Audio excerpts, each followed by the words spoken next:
Audio Reading presents Heart of Darkness by Joseph Conrad. 1. The Nelly, a cruising yawl, swung to her anchor without a flutter of the sails, and was at rest. The flood had made, the wind was nearly calm, and being bound down the river. The only thing for it was to come to, and wait for the turn of the tide. The sea reach of the Thames stretched before us like the beginning of an interminable waterway.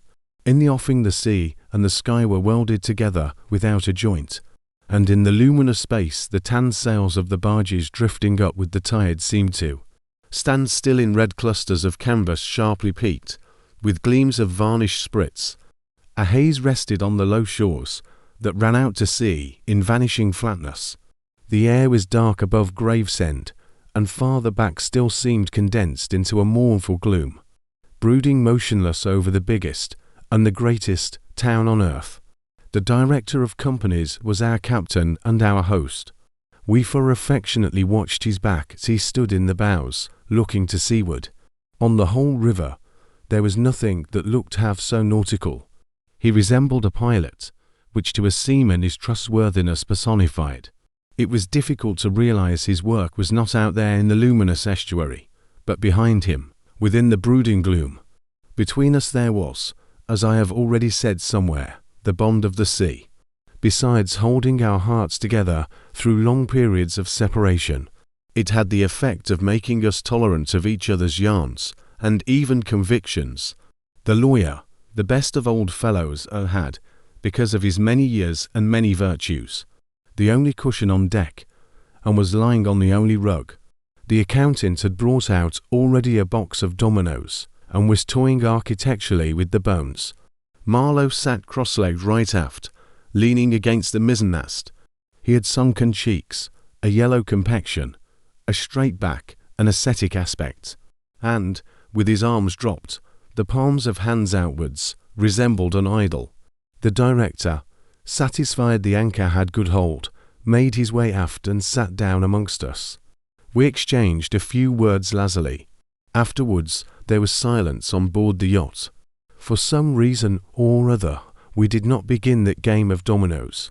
We felt meditative, and fit for nothing but placid staring. The day was ending in a serenity of still and exquisite brilliance.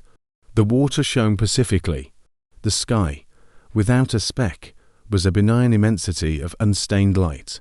The very mist on the Essex marsh was like a gauzy and radiant fabric, hung from the wooded rises inland, and draping the low shores in diaphanous folds. Only the gloom to the west, brooding over the upper reaches, became more sombre every minute, as if angered by the approach of the sun, and at last, in its curved and imperceptible fall, the sun sank low, and from glowing white, changed to a dull red without rays and without heat, as if about to go out suddenly, stricken to death by the touch of that gloom brooding over a crowd of men. Forthwith a change came over the waters, and the serenity became less brilliant but more profound. The old river in its broad reach rested unruffled the decline of day, after ages of good service done to the race that peopled its banks, spread out in the tranquil dignity of a waterway leading to the uttermost ends of the earth. We looked at the venerable stream not in the vivid flush of a short day, that comes and departs forever, but in the august light of abiding memories. And indeed nothing is easier for a man who has, as the phrase goes, followed the sea with reverence and affection, than to evoke the great spirit of the past upon the lower reaches of the Thames. The tidal current runs to and fro in its unceasing service, crowded with memories of men and ships it had borne to the rest of home or to the battles of the sea. It had known and served all the men of whom the nation is proud, from Sir Francis Drake to Sir John Franklin, knights all, titled and untitled, the great knights errant of the sea. It had borne all the ships whose names are like jewels flashing in the night of time, from the Golden Hind returning with her rotund flanks full of treasure, to be visited by the Queen's Highness and thus pass out of the gigantic tale, to the Erebus and Terror, bound on other conquests, and that never returned. It had known the ships and the men, They had sailed from Dipford, from Greenwich, from Erith, the adventurers and the settlers, king's ships and the ships of men on change, captains, admirals, the dark interlopers of the Eastern trade, and the commissioned generals of East India fleets, hunters for gold or pursuers of fame. They all had gone out on that stream, bearing the sword, and often the torch, messengers of the might within the land, bearers of a spark from the sacred fire. What greatness had not floated on the ebb of that river into the mystery of an unknown earth, the dreams of men, the seed of commonwealths, the germs of empires. The sun set, the dusk fell on the stream, and lights began to appear along the shore. The Chapman Lighthouse, a three-legged thing erect on a mud flat, shone strongly. Lights of ships moved in the fairway, a great stir of lights going up and going down.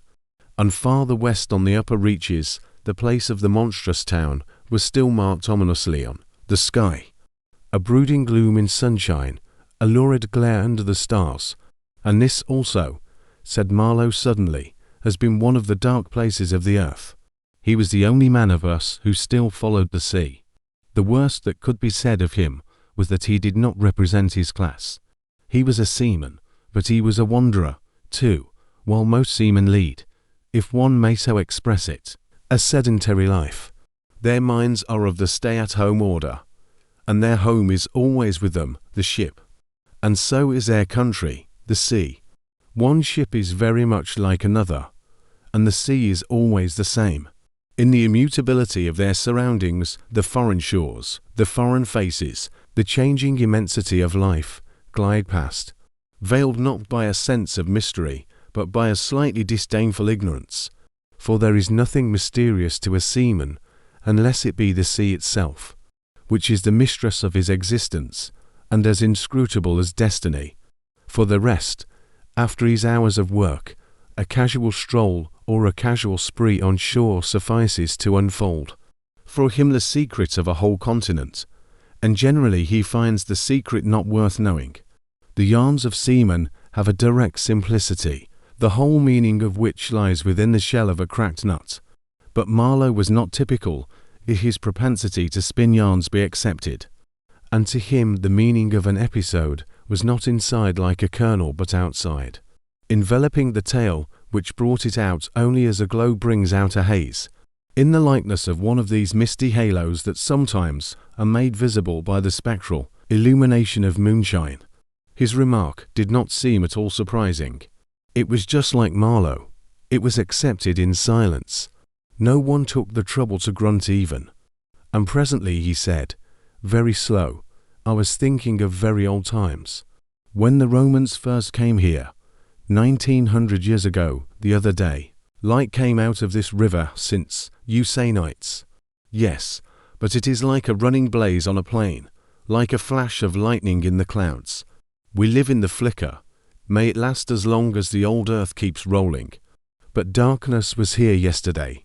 Imagine the feelings of a commander of a fine, what d'ye call them, trireme in the Mediterranean, ordered suddenly to the north, run overland across the gulls in a hurry, put in charge of one of these craft the legionaries, a wonderful lot of handy men they must have been too used to build, apparently by the hundred, in a month or two, if we may believe what we read.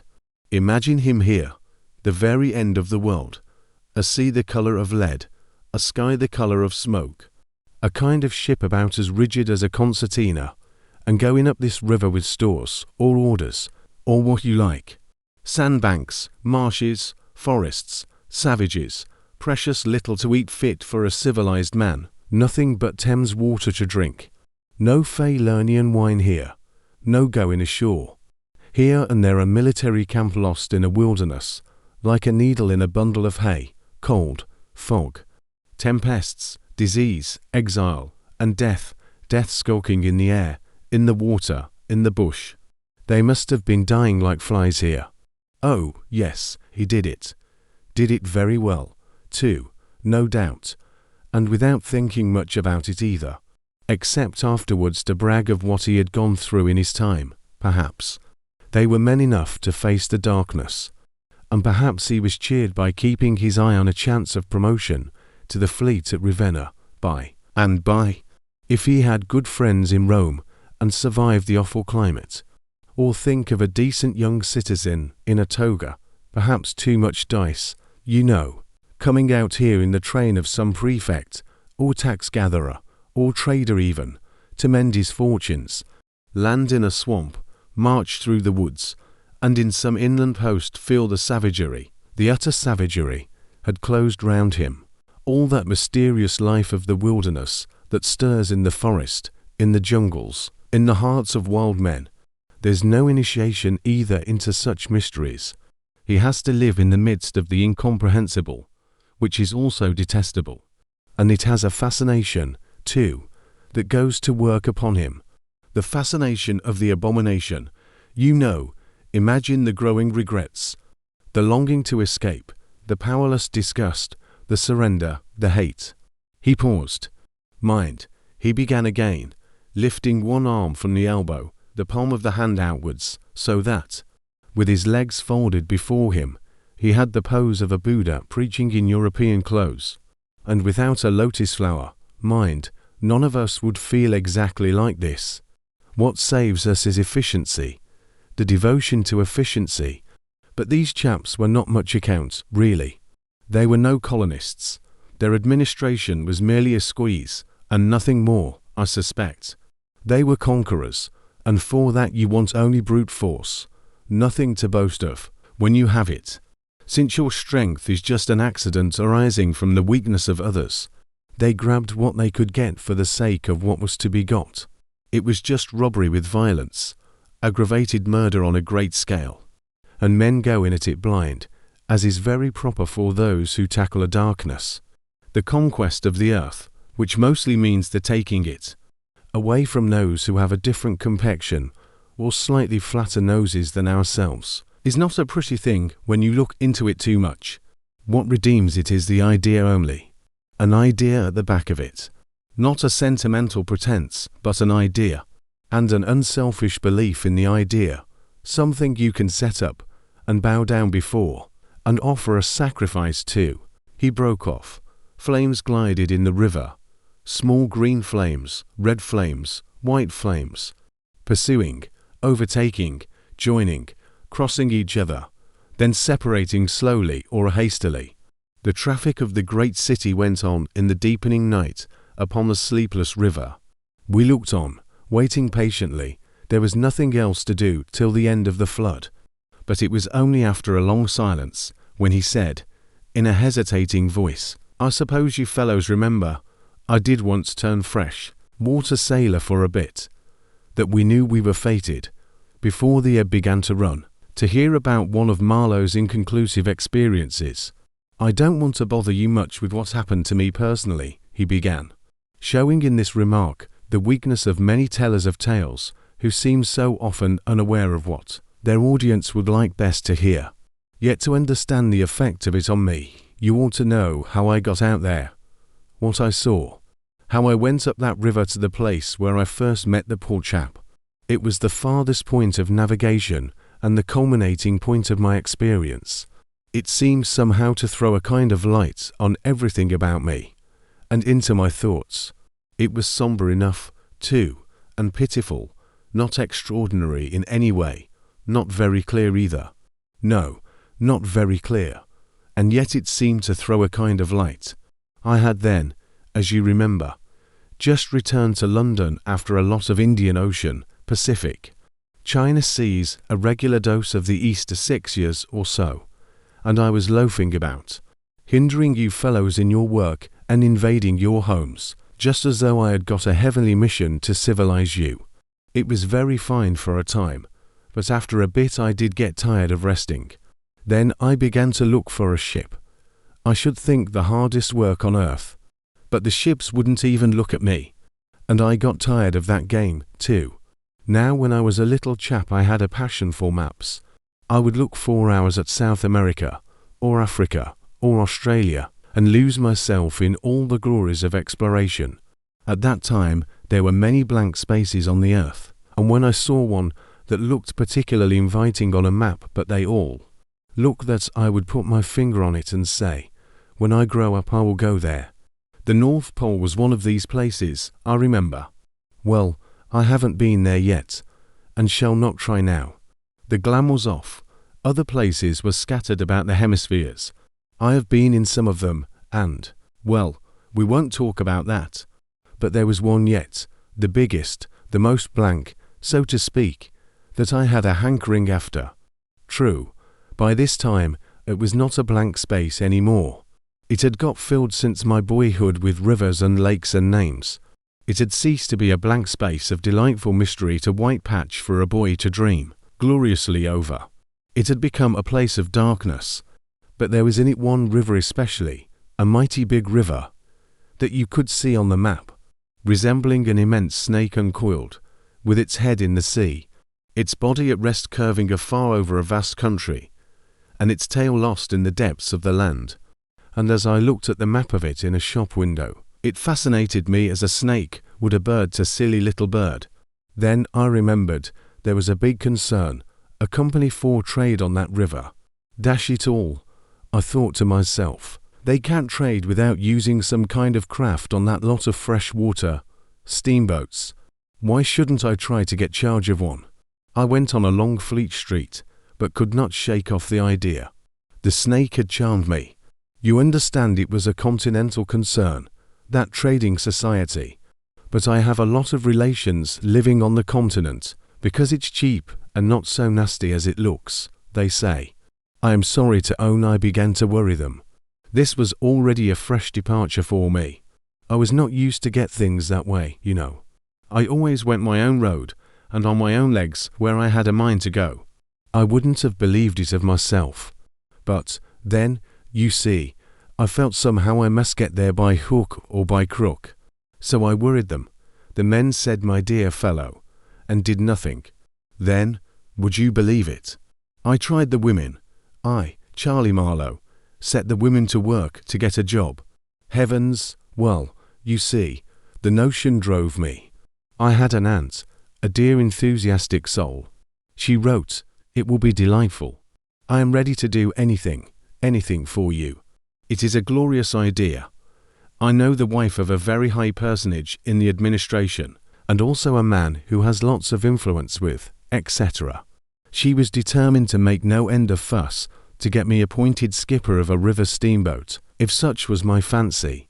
I got my appointment, of course, and I got it very quick. It appears the company had received news that one of their captains had been killed in a scuffle with the natives. This was my chance, and it made me the more anxious to go. It was only months and months afterwards, when I made the attempt to recover what was left of the body, that I heard the original quarrel arose from a misunderstanding about some hens. Yes, to black hens, Fresleven. That was the fellow's name. A Dane, thought himself wrong somehow in the bargain. So he went ashore and started to hammer the chief of the village with a stick. Oh, it didn't surprise me in the least to hear this, and at the same time to be told that Fresleven was the gentlest, quietest creature that ever walked on two legs. No doubt he was, but he had been a couple of years already out there engaged in the noble cause, you know, and he probably felt the need at last of asserting his self-respect in some way. Therefore he whacked the old nigger mercilessly, while a big crowd of his people watched him, thunderstruck, till some man, I was told the chief's sonny in desperation at hearing the old chap yell, made a tentative jab with a spear at the white man, and of course it went quite easy between the shoulder blades. Then the whole population cleared into the forest, expecting all kinds of calamities to happen, while, on the other hand, the steamer Fresleven commanded left also in a bad panic, in charge of the engineer, I believe. Afterwards nobody seemed to trouble much about Fresleven's remains, till I got out and stepped into his shoes. I couldn't let it rest, though. But when an opportunity offered at last to meet my predecessor, the grass growing through his ribs was tall enough to hide his bones. They were all there. The supernatural being had not been touched after he fell. And the village was deserted, the huts gaped black, rotting, all askew within the fallen enclosures. A calamity had come to it, sure enough. The people had vanished. Mad terror had scattered them, men, women, and children, through the bush, and they had never returned. What became of the hens I don't know either. I should think the cause of progress got them, anyhow. However, through this glorious affair I got my appointment, before I had fairly begun to hope for it. I flew round like mad to get ready, and before 48 hours, I was crossing the channel to show myself to my employers and sign the contract. In a very few hours I arrived in a city that always makes me think of a whited sepulchre. Prejudice, no doubt. I had no difficulty in finding the company's offices. It was the biggest thing in the town, and everybody I met was full of it. They were going to run an overseas empire, and make no end of coin by trade. A narrow and deserted street in deep shadow, high houses, innumerable windows with Venetian blinds, a dead silence, grass sprouting between the stones, imposing carriage archways right and left, immense double doors standing ponderously ajar. I slipped through one of these cracks, went up a swept and ungarnished staircase, as arid as a desert, and opened the first door I came to. Two women, one fat and the other slim, sat on straw-bottomed chairs, knitting black wool. The slim one got up and walked straight at me, still knitting with downcast eyes, and only just as I began to think of getting out of her way, as you would for a somnambulist, stood still and looked up. Her dress was as plain as an umbrella cover, and she turned round without a word and preceded me into a waiting room. I gave my name and looked about. Deal table in the middle, plain chairs all round the walls, on one end a large shining map, marked with all the colours of a rainbow. There was a vast amount of red, good to see at any time, because one knows that some real work is done in there. A deuce of a lot of blue, a little green, smears of orange, and, on the east coast, a purple patch, to show where the jolly pioneers of progress drink the jolly lager beer. However, I wasn't going into any of these. I was going into the yellow, dead in the centre, and the river was there, fascinating, deadly, like a snake. Oh, a door opened, a white-haired secretarial head, but wearing a compassionate expression, appeared, and the skinny forefinger beckoned me into the sanctuary. Its light was dim, and a heavy writing desk squatted in the middle. From behind that structure came out an impression of pale plumpness in a frock coat. The great man himself. He was 5'6", I should judge, and had his grip on the handle end of ever so many millions. He shook hands, I fancy, murmured vaguely, was satisfied with my French. Bon voyage. In about 45 seconds I found myself again in the waiting room with the compassionate secretary, who, full of desolation and sympathy, made me sign some document. I believe I undertook amongst other things not to disclose any trade secrets. Well, I am not going to. I began to feel slightly uneasy. You know I am not used to such ceremonies, and there was something ominous in the atmosphere. It was just as though I had been let into some conspiracy. I don't know, something not quite right. And I was glad to get out. In the outer room, the two women were upon black wool feverishly. People were arriving, and the younger one was walking back and forth introducing them. The old one sat on her chair. Her flat cloth slippers were propped up on a foot warmer, and a cat reposed on her lap. She wore a starched white affair on her head, had a wart on one cheek, and silver-rimmed spectacles hung on the tip of her nose. She glanced at me above the glasses. The swift and indifferent placidity of that look troubled me. To use with foolish and cheery countenances were being piloted over, and she threw at them the same quick glance of unconcerned wisdom. She seemed to know all about them and about me, too. An eerie feeling came over me. She seemed uncanny and fateful. Often far away there I thought of these two, guarding the door of darkness, knitting black wool as for a warm pall, one introducing continuously to the unknown, the other scrutinizing the cheery and foolish faces with unconcerned old eyes. Ave, old knitter of black wool. Moritori salutant. Not many of those she looked at ever saw her again. Not half, by a long way. There was yet a visit to the doctor. A simple formality, assured me the secretary, with an air of taking an immense part in all my sorrows. Accordingly, a young chap wearing his hat over the left eyebrow, some clerk I suppose. There must have been clerks in the business. Though the house was as still as a house in a city of the dead, came from somewhere upstairs, and led me forth. He was shabby and careless, with ink stains on the sleeves of his jacket, and his cravat was large and billowy, under a chin shaped like the toe of an old boot. It was a little too early for the doctor, so I proposed a drink, and thereupon he developed a vein of joviality. As we sat over our mouths he glorified the company's business, and by and by I expressed casually my surprise at him not going out there. He became very cool and collected all at once. "I am not such a fool as I look," quoth Plato to his disciples, he said sententiously, emptied his glass with great resolution, and we rose. The old doctor felt my pulse, evidently thinking of something else the while. Good for there," he mumbled, and then with a certain eagerness asked me whether I would let him measure my head. Rather surprised, I said yes, when he produced a thing like calipers and got the dimensions back and front and every way, taking notes carefully. He was an unshaven little man in a threadbare coat like a gabardine, with his feet in slippers, and I thought him a harmless fool. "I always ask leave, in the interests of science, to measure the crania of those going out there," he said. "And when they come back, too?" I asked. "Oh, I never see them," he remarked. "And, moreover, the changes take place inside, you know." He smiled, as if at some quiet joke.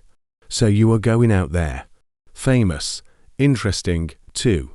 He gave me a searching glance, and made another note. "Ever any madness in your family?" he asked, in a matter-of-fact tone. I felt very annoyed. Is that question in the interests of science, too? "It would be," he said, without taking notice of my irritation, "interesting for science to watch the mental changes of individuals on the spot, but are you an alienist?" I interrupted. "Every doctor should be." "A little," answered that original, imperturbably. "I have a little theory which you messieurs who go out there must help me to prove. This is my share in the advantages my country shall reap from the possession of such a magnificent dependency. The mere wealth I leave to others. Pardon my questions, but you are the first Englishman coming under my observation." I hastened to assure him I was not in the least typical. "If I were," said I wouldn't be talking like this with you. What you say is rather profound, and probably erroneous," he said, with a laugh. "Avoid irritation more than exposure to the sun. Adieu. How do you English say? Goodbye. Goodbye. Adieu. In the tropics one must before everything keep calm." He lifted a warning forefinger. Do calm. One thing more remained to do: say goodbye to my excellent aunt. I found her triumphant. I had a cup of tea, the last decent cup of tea for many days, and in a room that most soothingly looked just as you would expect a lady's drawing room to look. We had a long quiet chat by the fireside. In the course of these confidences, it became quite plain to me I had been represented to the wife of the high dignitary, and goodness knows to how many more people besides, as an exceptional and gifted creature. A piece of good fortune for the company, a man you don't get hold of every day. Good heavens! And I was going to take charge of a 2-penny halfpenny river steamboat with a penny whistle attached. It appeared, however, I was also one of the workers, with a capital, you know. Something like an emissary of light, something like a lower sort of apostle. There'd been a lot of such rot let loose in print and talk just about that time. And the excellent woman, living right in the rush of all that humbug, got carried off her feet. She talked about weaning those ignorant millions from their horrid ways, till, upon my word, she made me quite uncomfortable. I ventured to hint that the company was run for profit. "You forget, dear Charlie, that the labourer is worthy of his hire," she said, brightly. "It's queer how out of touch with truth women are. They live in a world of their own, and there has never been anything like it, and never can be. It is too beautiful altogether, and if they were to set it up, it would go to pieces before the first sunset. Some confounded fact we men have been living contentedly with ever since the day of creation would start up and knock the whole thing over. After this I got embraced, told to wear flannel, be sure to write often, and so on, and I left. In the street, I don't know why, a queer feeling came to me that I was an impostor. Odd thing that I, who used to clear out for any part of the world at 24 hours notice, with less thoughts than most men give to the crossing of a street, had a moment, I won't say of hesitation, but of startled pause, before this commonplace affair. The best way I can explain it to you is by saying that, for a second or two, I felt as though, instead of going to the center of a continent, I were about to set off for the center of the earth. I left in a French steamer, and she called in every blamed port they have out there for, as far as I could see, the sole purpose of landing soldiers and custom house officers. I watched the coast. Watching a coast as it slips by the ship is like thinking about an enigma. There it is before you, are smiling, frowning, inviting, grand, mean, insipid, or savage, and always mute with an air of whispering, "Come and find out." This one was almost featureless, as if still in the making, with an aspect of monotonous grimness. The edge of a colossal jungle, so dark green as to be almost black, fringed with white surf, ran straight, like a ruled line, far, far away along a blue sea whose glitter was blurred by a creeping mist. The sun was fierce, the land seemed to glisten and drip with steam. Here and there greyish-whitish specks showed up clustered inside the white surf, with a flag flying above them perhaps, settlements some centuries old, and still no bigger than pinheads on the untouched expanse of their background. We pounded along, stopped, landed soldiers, went on, landed custom house clerks to levy toll in what looked like a god-forsaken wilderness, with a tin shed and a flagpole lost in it, landed more soldiers, to take care of the custom house clerks, presumably. Some, I heard, got drowned in the surf, but whether they did or not, nobody seemed particularly to care. They were just flung out there, and on we went. Every day the coast looked the same, as though we had not moved. But we passed various places, trading places, with names like Grand Bassam, Little Popo, names that seemed to belong to some sordid farce acted in front of a sinister backcloth. The idleness of a passenger, my isolation amongst all these men with whom I had no point of contact, the oily and languid sea, the uniform sombreness of the coast, seemed to keep me away from the truth of things. Within the toil of a mournful and senseless delusion, the voice of the surf heard now, and then was a positive pleasure, like the speech of a brother. It was something natural, that had its reason, that had a meaning. Now and then a boat from the shore gave one a momentary contact with reality. It was paddled by black fellows. You could see from afar the white of their eyeballs glistening. They shouted, sang, their bodies streamed with perspiration.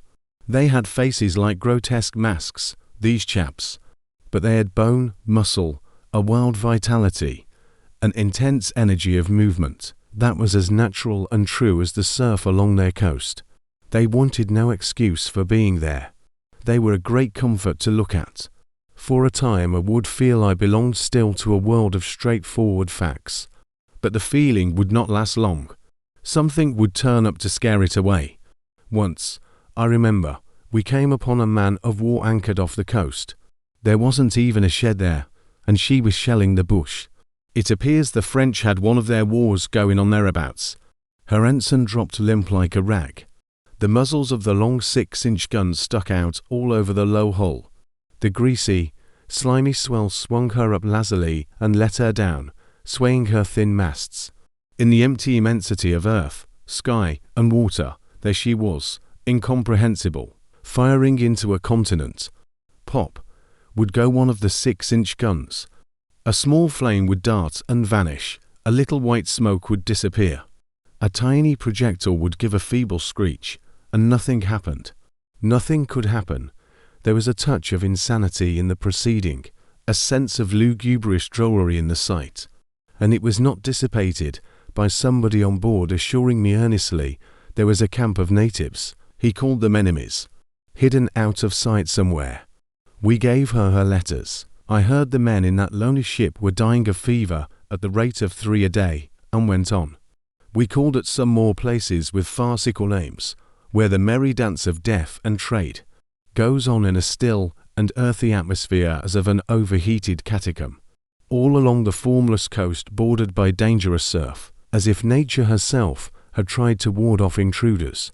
In and out of rivers, streams of death in life, whose banks were rotting into mud, whose waters, thickened into slime, invaded the contorted mangroves that seemed to writhe at us in the extremity of an impotent despair.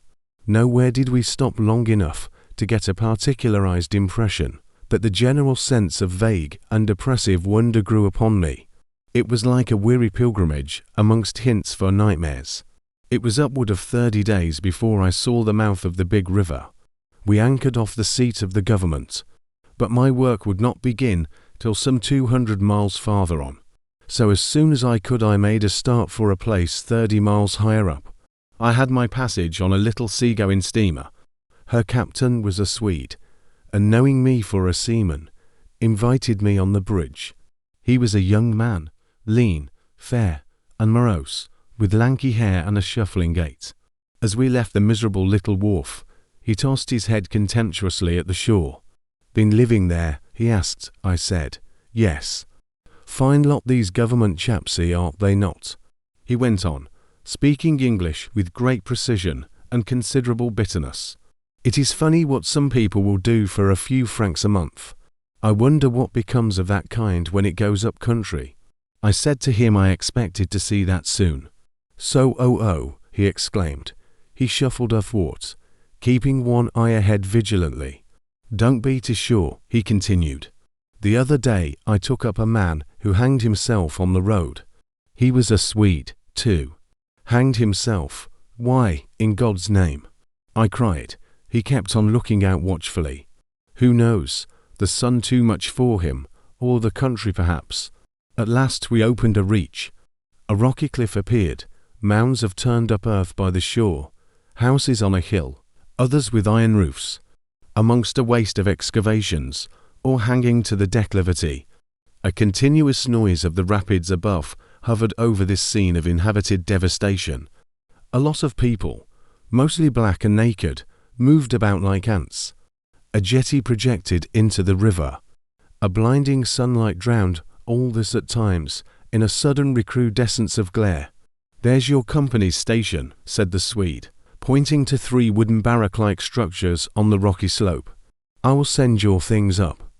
4 boxes, did you say? So, farewell. I came upon a boiler wallowing in the grass, then found a path leading up the hill. It turned aside for the boulders, and also for an undersized railway truck lying there on its back with its wheels in the air. One was off. The thing looked as dead as the carcass of some animal. I came upon more pieces of decaying machinery, a stack of rusty rails. To the left a clump of trees made a shady spot, where dark things seemed to stir feebly. I blinked. The path was steep. A horn tooted to the right, and I saw the black people run. A heavy and dull detonation shook the ground. A puff of smoke came out of the cliff, and that was all. No change appeared on the face of the rock. They were building a railway. The cliff was not in the way or anything, but this objectless blasting was all the work going on. A slight clinking behind me made me turn my head. 6 black men advanced in a file, toiling up the path. They walked erect and slow, balancing small baskets full of earth on their heads, and the clink kept time with their footsteps. Black rags were wound round their loins, and the short ends behind waggled to and fro like tails.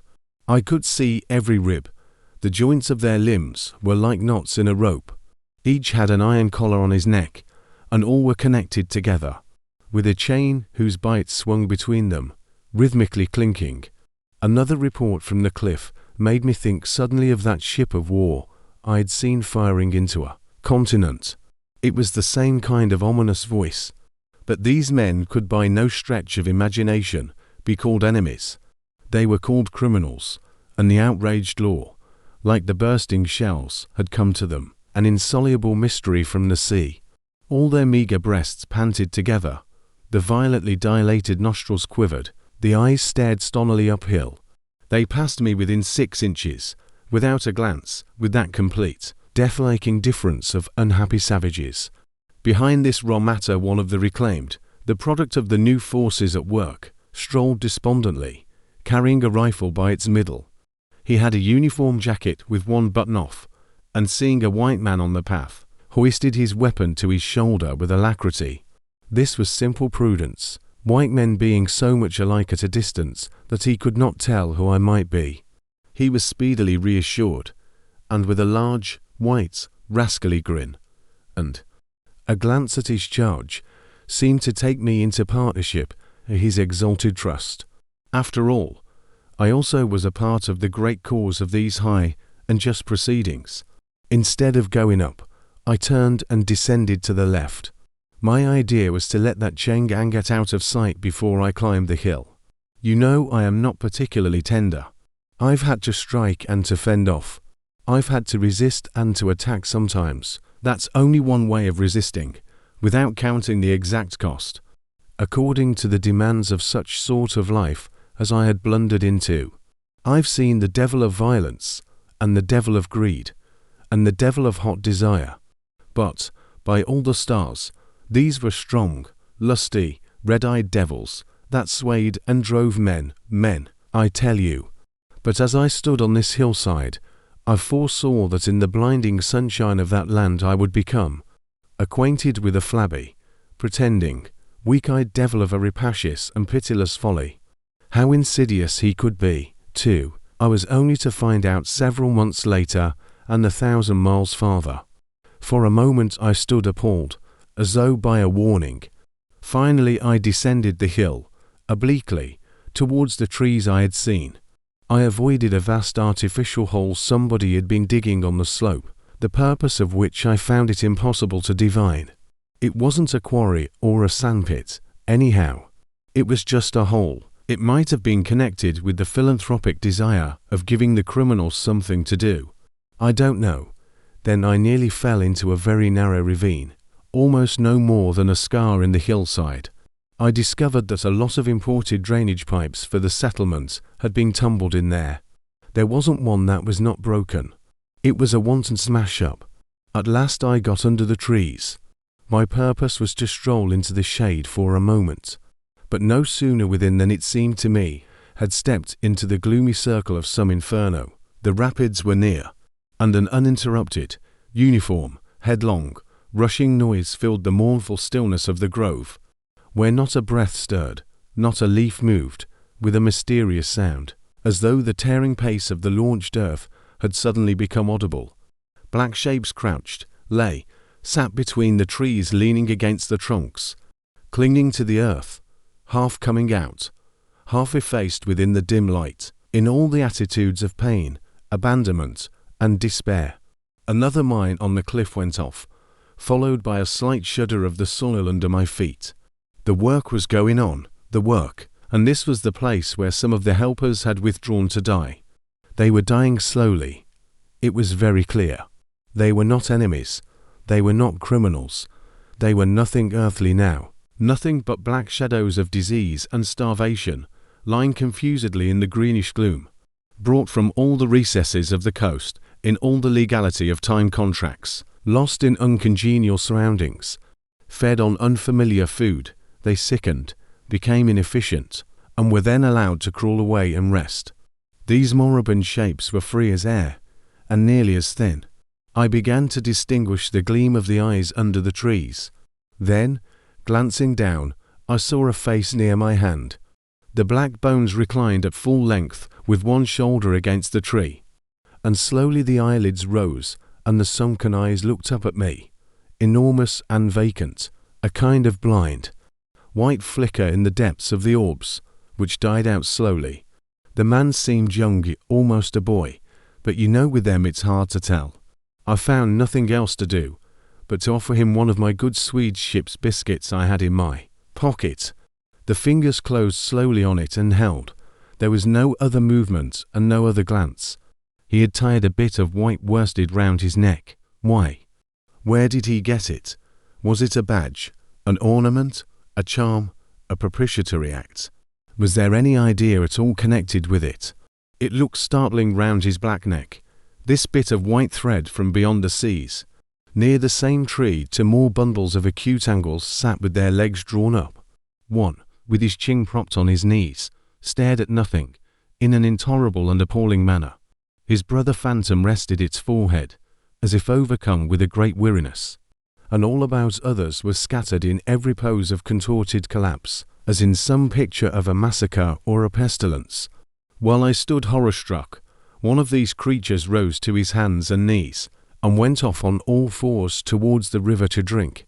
He lapped out of his hand, then sat up in the sunlight, crossing his shins in front of him, and after a time let his woolly head fall on his breastbone. I didn't want any more loitering in the shade, and I made haste towards the station. When near the buildings, I met a white man in such an unexpected elegance of get-up that in the first moment I took him for a sort of vision. I saw a high starched collar, white cuffs, a light alpaca jacket, snowy trousers, a clean necktie, and varnished boots. No hat, hair parted, brushed, oiled, under a green-lined parasol held in a big white hand. He was amazing, and had a pen holder behind his ear. I shook hands with this miracle, and I learned he was the company's chief accountant, and that all the bookkeeping was done at this station. He had come out for a moment, he said, to get a breath of fresh air. The expression sounded wonderfully odd, with its suggestion of sedentary desk life. I wouldn't have mentioned the fellow to you at all, only it was from his lips that I first heard the name of the man who is so indissolubly connected with the memories of that time. Moreover, I respected the fellow. Yes, I respected his collars, his vast cuffs, his brushed hair. His appearance was certainly that of a hairdresser's dummy. But in the great demoralization of the land he kept up his appearance. That backbone, his starched collars, and got-up shirt fronts were achievements of character. He had been out nearly 3 years. And, later, I could not help asking him how he managed to sport such linen. He had just the faintest blush, and said modestly, "I've been teaching one of the native women about the station. It was difficult. She had a distaste for the work." Thus this man had verily accomplished something, and he was devoted to his books, which were in apple pie order. Everything else in the station was in a muddle: heads, things, buildings. Strings of dusty niggers with splay feet arrived and departed. A stream of manufactured goods, rubbishy cottons, beads, and brass wire, sent into the depths of darkness, and in return came a precious trickle of ivory. I had to wait in the station for 10 days, an eternity. I lived in a hut in the yard, but to be out of the chaos I would sometimes get into the accountant's office. It was built of horizontal planks, and so badly put together that, as he bent over his high desk, he was barred from neck to heels with narrow strips of sunlight. There was no need to open the big shutter to see. It was hot there, too. Big flies buzzed fiendishly, and did not sting, but stabbed. I sat generally on the floor, while, of faultless appearance, and even slightly scented, perching on a high stool, he wrote. Sometimes he stood up for exercise. When a truckle bed with a sick man, some invalid agent from up country, was put in there, he exhibited a gentle annoyance. "The groans of this sick person," he said, "distract my attention, and without that it is extremely difficult to guard against clerical errors in this climate." One day he remarked, without lifting his head, "In the interior you will no doubt meet Mr. Kurtz." On my asking who Mr. Kurtz was, he said he was a first-class agent. And seeing my disappointment at this information, he added slowly, laying down his pen, "He's a very remarkable person." Further questions elicited from him that my Kurtz was at present in charge of a trading post, a very important one, in the true ivory country, at the very bottom of there, sends in as much ivory as all the others put together. He began to write again. The sick man was too ill to groan. The flies buzzed in a great peace. Suddenly, there was a growing murmur of voices and a great tramping of feet. A caravan had come in. A violent babble of uncouth sounds burst out on the other side of the planks. All the carriers were speaking together, and in the midst of the uproar, the lamentable voice of the chief agent was heard giving it up tearfully for the 20th time that day. He rose slowly. "What a frightful row," he said. He crossed the room gently to look at the sick man, and returning, said to me, "He does not hear." "What, dead?" I asked, startled. "No, not yet," he answered, with great composure. Then, alluding with a toss of the head to the tumult in the station yard, "When one has got to make correct entries, one comes to hate those savages, hate them to the death." He remained thoughtful for a moment. "When you see Mr. Kurtz," he went on, "tell him from me that everything here," he glanced at the deck, "is very satisfactory. I don't like to write to him. With those messengers of ours you never know who may get hold of your letter at that central station." He stared at me for a moment with his mild, bulging eyes. "Oh, he will go far, very far," he began again. "He will be a somebody in the administration before long. They, above, the council in Europe, you know and mean him to be." He turned to his work. The noise outside had ceased, and presently in going out I stopped at the door. In the steady buzz of flies, the homeward-bound agent was lying finished and insensible. The other, bent over his books, was making correct entries of perfectly correct transactions. And 50 feet below the doorstep I could see the still treetops of the Grove of Death. Next day I left that station at last, with a caravan of 60 men, for a 200-mile tramp. No use telling you much about that. Paths, everywhere. A stamped-in network of paths spreading over the empty land, through the long grass, through burnt grass, through thickets, down and up chilly ravines, up and down stony hills ablaze with heat. And a solitude, nobody, not a hut. The population had cleared out a long time ago. Well, if a lot of mysterious niggers, armed with all kinds of fearful weapons, suddenly took to travelling on the road between Deal and Gravesend, catching the yokels right and left to carry heavy loads for them, I fancy every farm and cottage thereabouts would get empty very soon. Only here the dwellings were gone, too. Still I passed through several abandoned villages. There's something pathetically childish, the ruins of grass walls, day after day, with the stamp and shuffle of 60 pair of bare feet behind me, each pair under a 60 lb. Load, camp, cook, sleep, strike camp, march. Now and then a carrier dead in harness, at rest in the long grass near the path, with an empty water gourd and his long staff lying by his side. A great silence around and above. Perhaps on some quiet night the tremor of far-off drums, sinking, swelling, a tremor vast, faint, a sound weird, appealing, suggestive, unworld, and perhaps with as profound a meaning as the sound of bells in a Christian country. Once a white man in an unbuttoned uniform, camping on the path with an armed escort of lank Zanzibaris, very hospitable and festive, not to say drunk, was looking after the upkeep of the road, he declared. Can't say I saw any road or any upkeep, unless the body of a middle-aged Negro, with a bullet hole in the forehead, upon which I absolutely stumbled 3 miles farther on, may be considered as a permanent improvement. I had a white companion, too, not a bad chap, but rather too fleshy and with the exasperating habit of fainting on the hot hillsides, miles away from the least bit of shade and water. Annoying, you know, to hold your own coat like a parasol over a man's head while he's coming to. I couldn't help asking him once what he meant by coming there at all. To make money, of course. What do you think? He said, scornfully. Then he got fever, and had to be carried in a hammock slung under a pole. As he weighed 16 stone, had no end of rows with the carriers. They jibbed, ran away, sneaked off with their loads in the night, quite a mutiny. So, one evening, I made a speech in English with gestures, not one of which was lost to the 60 pairs of eyes before me. And the next morning I started the hammock off in front all right. An hour afterwards I came upon the whole concern wrecked in a bush, man, hammock, groans, blankets, horrors. The heavy pole had skinned his poor nose. He was very anxious for me to kill somebody, but there wasn't the shadow of a carrier near. I remembered the old doctor. It would be interesting for science to watch the mental changes of individuals on the spot. I felt I was becoming scientifically interesting. However, all that is to no purpose.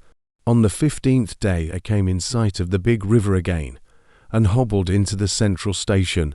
It was on a backwater surrounded by scrub and forest, with a pretty border of smelly mud on one side, and on the 3 others enclosed by a crazy fence of rushes.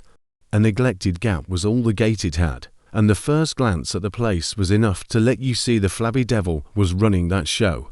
White men with long staves in their hands appeared languidly from amongst the buildings, strolling up to take a look at me, and then retired out of sight somewhere. One of them, a stout, excitable chap with black moustaches, informed me with great volubility and many digressions, as soon as I told him who I was, that my steamer was at the bottom of the river. I was thunderstruck. What? How? Why? Oh, it was all right. The manager himself was there. All quite correct. Everybody had behaved splendidly. Splendidly. You must, he said in agitation, go and see the general manager at once. He's waiting. I did not see the real significance of that wreck at once. I fancy I see it now, but I am not sure, not at all. Certainly the affair was too stupid, when I think of it, to be altogether natural. Still, but at the moment it presented itself simply as a confounded nuisance. The steamer was sunk. They had started 2 days before, or a sudden hurry up the river with the manager on board, in charge of some volunteer skipper, and before they had been out 3 hours they tore the bottom out of her on stones, and she sank near the south bank. I asked myself what I was to do there, now my boat was lost. As a matter of fact, I had plenty to do in fishing my command out of the river. I had to set about it the very next day. That, and the repairs when I brought the pieces to the station, took some months. My first interview with the manager was curious. He did not ask me to sit down after my 20-mile walk that morning. He was commonplace in complexion, in features, in manners, and in voice. He was of middle size and of ordinary build. His eyes, of the usual blue, were perhaps remarkably cold, and he certainly could make his glance fall on one as trenchant and heavy as an axe. But even at these times the rest of his person seemed to disclaim the intention. Otherwise there was only an indefinable, faint expression of his lips, something stealthy, a smile, not a smile. I remember it, but I can't explain. It was unconscious, this smile was, though just after he had said something it got intensified for an instant. It came at the end of his speeches, like a seal applied on the words to make the meaning of the commonest phrase appear absolutely inscrutable. He was a common trader, from his youth up employed in these parts, nothing more. He was obeyed, yet he inspired neither love nor fear, nor even respect. He inspired uneasiness, that was it, uneasiness, not a definite mistrust, just uneasiness or nothing more. You have no idea how effective such a faculty can be. He had no genius for organizing, for initiative, or for order even. That was evident in such things as the deplorable state of the station. He had no learning, and no intelligence. His position had come to him. Why? Perhaps because he was never ill. He had served 3 terms of 3 years out there. Because triumphant health in the general rout of constitutions is a kind of power in itself. When he went home on leave he rioted on a large scale, pompously. Jack assured with a different sea in externals only. This one could gather from his casual talk. He originated nothing. He could keep the routine going. That's all. But he was great. He was great by this little thing that it was impossible to tell what could control such a man. He never gave that secret away. Perhaps there was nothing within him. Such a suspicion made one pause, for out there were no external checks. Once when various tropical diseases had laid low almost every agent in the station, he was heard to say, "Men who come out here should have no entrails." He sealed the utterance with that smile of his, as though it had been a door opening into a darkness he had in his keeping. You fancied you had seen things, but the seal was on. When annoyed at mealtimes by the constant quarrels of the white men about precedence, he ordered an immense round table to be made, for which a special house had to be built. This was the station's mess room. Where he sat was the first place, the rest were nowhere.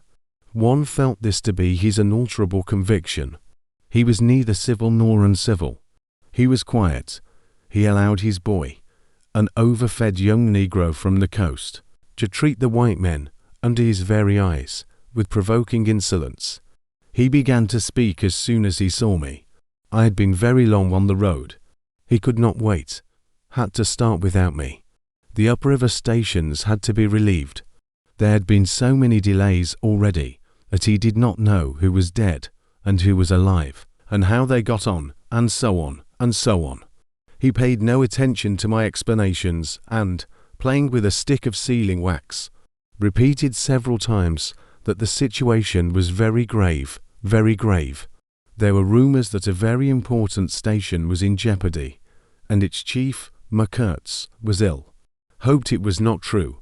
Kurtz was. I felt weary and irritable. Hang Kurtz, I thought. I interrupted him by saying I had heard of Mr. Kurtz on the coast. "Oh, so they talk of him down there," he murmured to himself.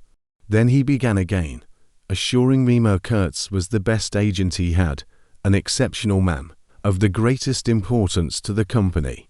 Therefore I could understand his anxiety. He was, he said, very, very uneasy. Certainly, he fidgeted on his chair a good deal, exclaimed, "Ah, Kurtz," broke the stick of sealing wax, and seemed dumbfounded by the accident. Next thing he wanted to know how long it would take to. I interrupted him again. Being hungry, you know, and kept on my feet too. I was getting savage. How can I tell? I said, "I haven't even seen the wreck yet. Some months, no doubt." All this talk seemed to me so futile. "Some months," he said. "Well, let us say 3 months before we can make a start." Yes, that ought to do the affair. I flung out of his hut. He lived all alone in a clay hut with a sort of veranda, muttering to myself my opinion of him. He was a chattering idiot. Afterwards I took it back when it was borne in upon me startlingly.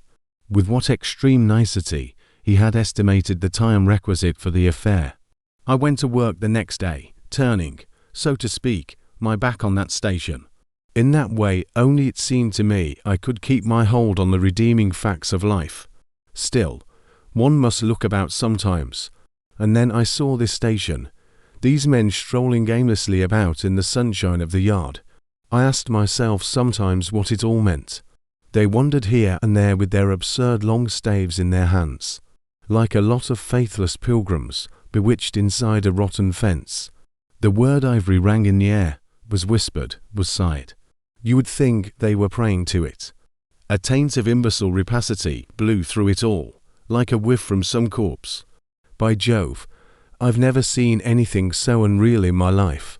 And outside, the silent wilderness surrounding this cleared speck on the earth struck me as something great and invincible, like evil or truth, waiting patiently for the passing away of this fantastic invasion. Oh, these months, well, never mind. Various things happened. One evening a grass shed full of calico, cotton prints, beads, and I don't know what else, burst into a blaze so suddenly that you would have thought the earth had opened to let an avenging fire consume all that trash.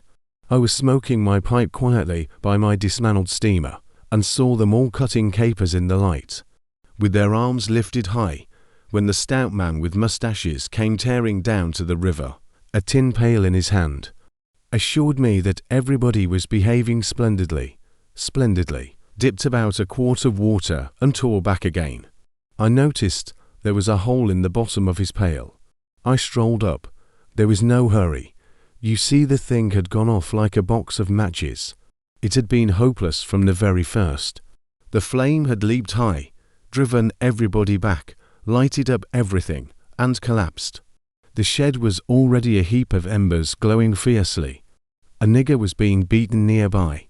They said he had caused the fire in some way. Be that as it may, he was screeching most horribly. I saw him, later, for several days, sitting in a bit of shade, looking very sick and trying to recover himself. Afterwards he arose and went out, and the wilderness without a sound took him into its bosom again. As I approached the glow from the dark, I found myself at the back of two men, talking. I heard the name of Kurtz pronounced, then the words, "Take advantage of this unfortunate accident." One of the men was the manager. I wished him a good evening. "Did you ever see anything like it, EA? It is incredible," he said, and walked off. The other man remained. He was a first-class agent, young, gentlemanly, a bit reserved, with a forked little beard and a hooked nose. He was standoffish with the other agents, and they on their side said he was the manager's spy upon them. As to me, I had hardly ever spoken to him before. We got into talk, and by we strolled away from the hissing ruins. Then he asked me to his room, which was in the main building of the station. He struck a match, and I perceived that this young aristocrat had not only a silver-mounted dressing case, but also a whole candle all to himself. Just at that time the manager was the only man supposed to have any right to candles. Native mats covered the clay walls. A collection of spears, assegai, shields, knives was hung up in trophies.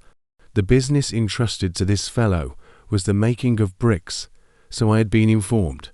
But there wasn't a fragment of a brick anywhere in the station, and he had been there more than a year, waiting. It seems he could not make bricks without something. I don't know what a straw may be. Anyway, it could not be found there, and as it was not likely to be sent from Europe, it did not appear clear to me what he was waiting for. An act of special creation perhaps. However, they were all waiting, all the 16 or 20 pilgrims of them, for something. And upon my word, it did not seem an uncongenial occupation, from the way they took it, though the only thing that ever came to them was disease, as far as I could see. They beguiled the time by backbiting and intriguing against each other in a foolish kind of way. There was an air of plotting about that station, but nothing came of it, of course. It was as unreal as everything else, as the philanthropic pretense of the whole concern, as their talk, as their government, as their show of work. The only real feeling was a desire to get appointed to a trading post where ivory was to be had, so that they could earn percentages.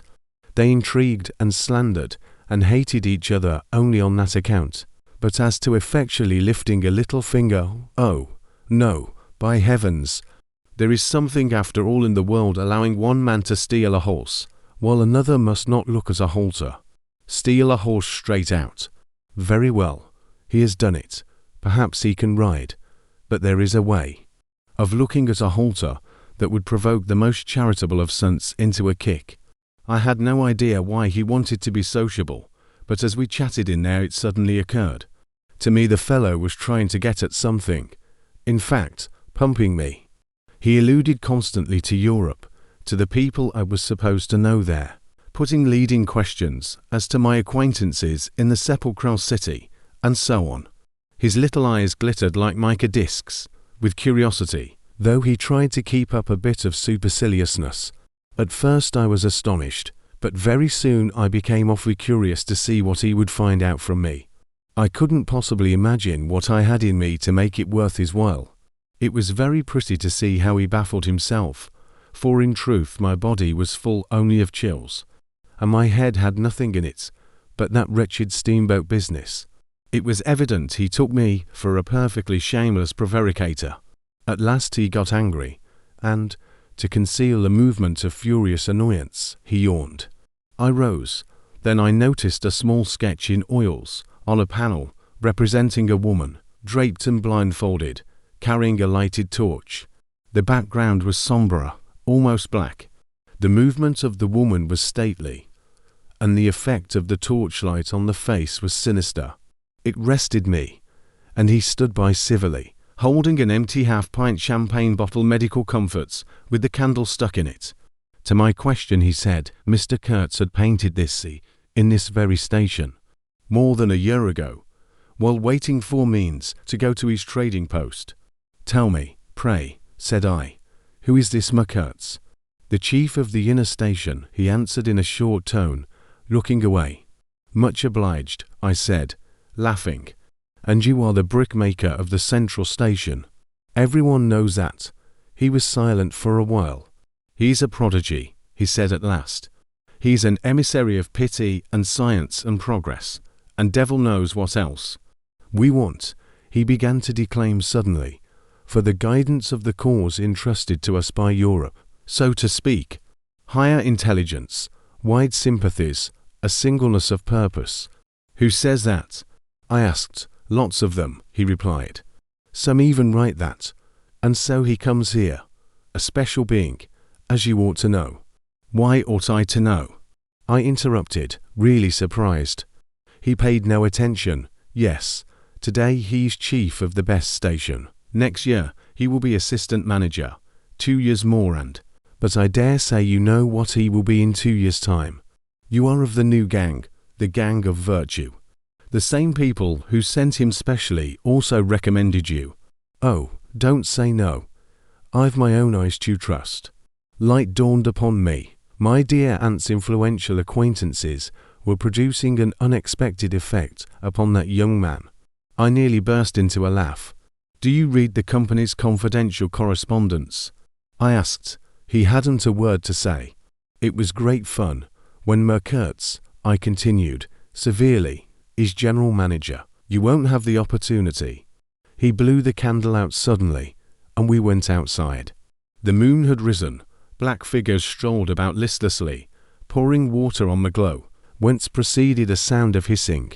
Steam ascended in the moonlight. The beaten nigger groaned somewhere.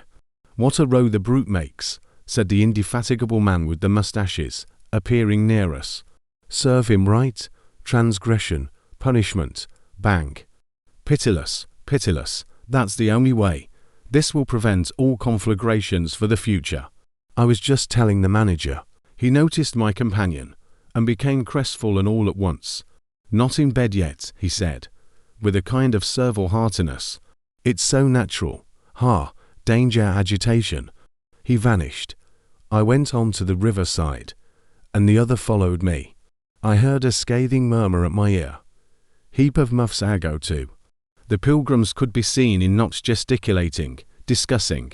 Several had still their staves in their hands. I verily believe they took these sticks to bed with them. Beyond the fence the forest stood up spectrally in the moonlight, and through that dim stir, through the faint sounds of that lamentable courtyard, the silence of the land went home to one's very heart. Its mystery, its greatness, the amazing reality of its concealed life. The hurt nigger moaned feebly somewhere nearby, and then fetched a deep sigh that made me mend my pace away from there. I felt a hand introducing itself under my arm. My dear sir, said the fellow, I don't want to be misunderstood, and especially by you, who will see Kurtz long before I can have that pleasure. I wouldn't like him to get a false idea of my disposition. I let him run on, this papier-mâché Mephistopheles, and it seemed to me that if I tried I could poke my forefinger through him, and would find nothing inside but a little loose dirt, maybe. He, don't you see, had been planning to be assistant manager by and by under the present man, and I could see that the coming of that Kurtz had upset them both not a little. He talked precipitately, and I did not try to stop him. I had my shoulders against the wreck of my steamer, hauled up on the slope like a carcass of some big river animal. The smell of mud, of primeval mud, by Jove, was in my nostrils. The high stillness of primeval forest was before my eyes. There were shiny patches on the Black Creek. The moon had spread over everything a thin layer of silver, over the rank grass, over the mud. Upon the wall of matted vegetation, standing higher than the wall of a temple. Over the great river I could see through a sombre gap glittering, as it flowed broadly by without a murmur.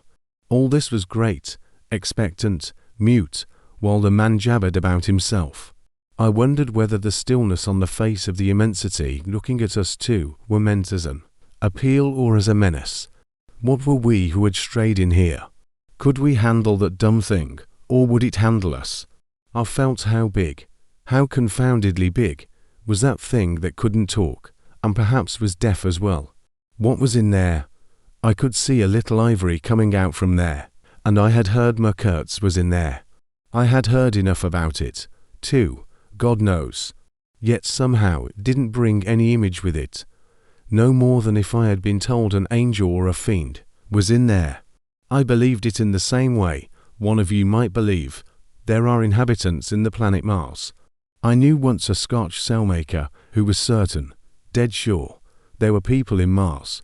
If you asked him for some idea how they looked and behaved, he would get shy and mutter something about walking on all fours. If you as much as smiled, he would, though a man of 60, offer to fight you. I would not have gone so far as to fight for Kurtz, but I went for him near enough to a lie.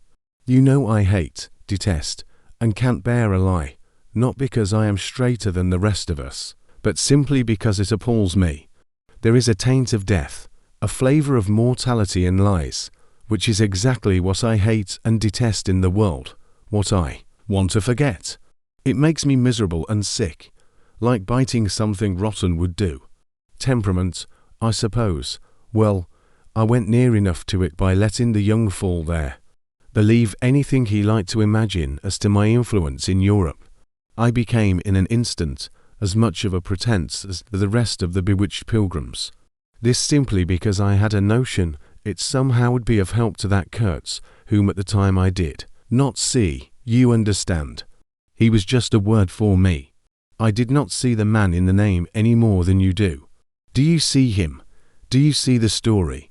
Do you see anything? It seems to me I am trying to tell you a dream, making a vain attempt, because no relation of a dream can convey the dream sensation, that commingling of absurdity, surprise, and bewilderment in a tremor of struggling revolt, that notion of being captured by the incredible, which is of the very essence of dreams. He was silent for a while. No, it is impossible. It is impossible to convey the life sensation of any given epoch of one's existence, that which makes its truth, its meaning, its subtle and penetrating essence. It is impossible. We live, as we dreamed alone. He paused again as if reflecting, then added, Of course in this you fellows see more than I could then. You see me, whom you know. It had become so pitch dark that we listeners could hardly see one another. For a long time already he, sitting apart, had been no more to us than a voice. There was not a word from anybody. The others might have been asleep, but I was awake. I listened on the watch for the sentence, for the word, that would give me the clue to the faint uneasiness inspired by this narrative, that seemed to shape itself without human lips in the heavy night air of the river. Yes, I let him run on, Marlow began again, and think what he pleased about the powers that were behind me. I did, and there was nothing behind me. There was nothing but that wretched, old, mangled steamboat I was leaning against, while he talked fluently about the necessity for every man to get on. And when one comes out here, you conceive, it is not to gaze at the moon. Kurtz was a universal genius, but even a genius would find it easier to work with adequate tools, intelligent men. He did not make bricks EY. There was a physical impossibility in the way, as I was well aware. And if he did secretarial work for the manager, it was because no sensible man rejects wantonly the confidence of his superiors. Did I see it? I saw it. What more did I want? What I really wanted was rivets, by heaven. Rivets, to get on with the work, to stop the hole. Rivets I wanted. There were cases of them down at the coast, cases, piled up, burst, split. You kicked a loose rivet at every second step into that station yard on the hillside. Rivets had rolled into the grove of death. You could fill your pockets with rivets for the trouble of stooping down. And there wasn't one, Rivet to be found where it was wanted. We had plates that would do, but nothing to fasten them with. And every week the messenger, a long negro, letter bag on shoulder and staff in hand, left our station for the coast. And several times a week a coast caravan came in with trade goods, ghastly glazed calico that made you shudder only to look at it, glass beads value about a penny a quart, confounded spotted cotton handkerchiefs, and no rivets. 3 carriers could have brought all that was wanted to set that steamboat afloat. He was becoming confidential now, but I fancy my unresponsive attitude must have exasperated him at last, for he judged it necessary to inform me he feared neither God nor devil, let alone any mere man. I said I could see that very well, but what I wanted was a certain quantity of rivets, and rivets were what really Mr. Kurtz wanted, if he had only known it. Now letters went to the coast every week. "My dear sir," he cried, "I write from dictation." I demanded rivets. There was a way, for an intelligent man. He changed his manner, became very cold, and suddenly began to talk about a hippopotamus. Wondered whether sleeping on board the steamer I stuck to my salvage night and day. I wasn't disturbed. There was an old hippo that had the bad habit of getting out on the bank and roaming at night over the station grounds. The pilgrims used to turn out in a body and empty every rifle they could lay hands on at him. Some even had sat up o' nights for him. All this energy was wasted, though. That animal has a charmed life, he said. But you can say this only of brutes in this country. No man, you apprehend me. No man here bears a charmed life. He stood there for a moment in the moonlight, with his delicate hooked nose set a little askew, and his mica eyes glittering without a wink. Then, with a curt good night, he strode off. I could see he was disturbed and considerably puzzled, which made me feel more hopeful than I had been 4 days. It was a great comfort to turn from that chap to my influential friend, the battered, twisted, ruined, tin-pot steamboat. I clambered on board. She rang under my feet like an empty Huntley and an Palmer biscuit tin kicked along a gutter. She was nothing so solid in make, and rather less pretty in shape, but I had expended enough hard work on her to make me love her. No influential friend would have served me better. She had given me a chance to come out a bit, to find out what I could do. No, I don't like work. I had rather laze about and think of all the fine things that can be done. I don't like work, no man does, but I like what is in the work, the chance to find yourself. Your own reality, for yourself, not for others, what no other man can ever know. They can only see the mere show, and never can tell what it really means. I was not surprised to see somebody sitting aft, on the deck, with his legs dangling over the mud. You see, I rather chummed with the few mechanics there were in that station, whom the other pilgrims naturally despised on account of their imperfect manners, I suppose. This was the foreman, a boiler-maker by trade, a good worker. He was a lank, bony, yellow-faced man, with big intense eyes. His aspect was worried, and his head was as bald as the palm of my hand. But his hair in falling seemed to have stuck to his chin, and had prospered in the new locality, for his beard hung down to his waist. He was a widower with 6 young children. He had left them in charge of a sister of his. To come out there, and the passion of his life was pigeon flying. He was an enthusiast and a connoisseur. He would rave about pigeons.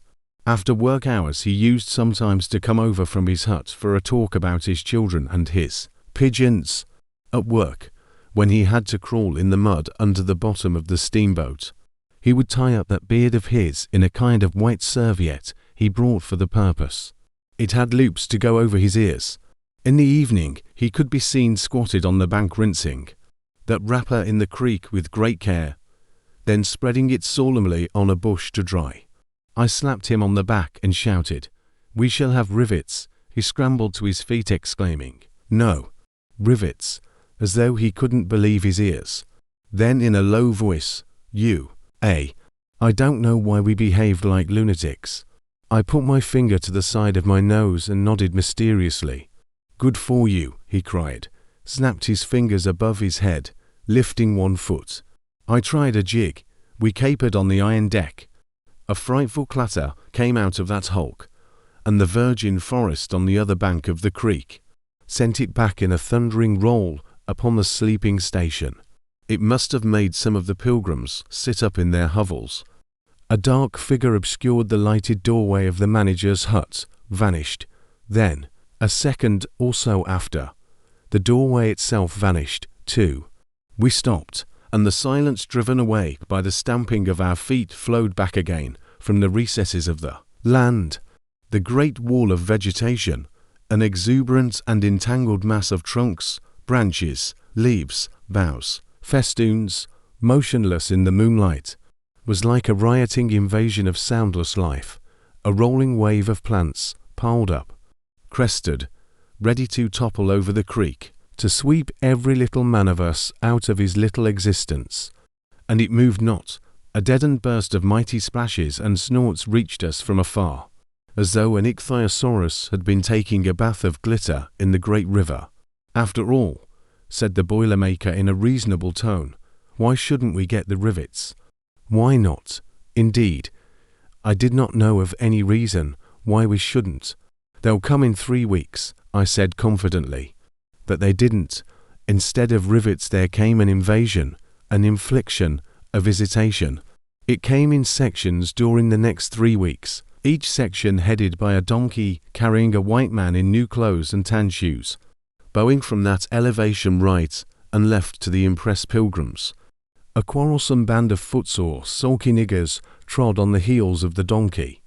A lot of tents, camp stalls, tin boxes, white cases, brown bales would be shot down in the courtyard, and the air of mystery would deepen a little over the muddle of the station.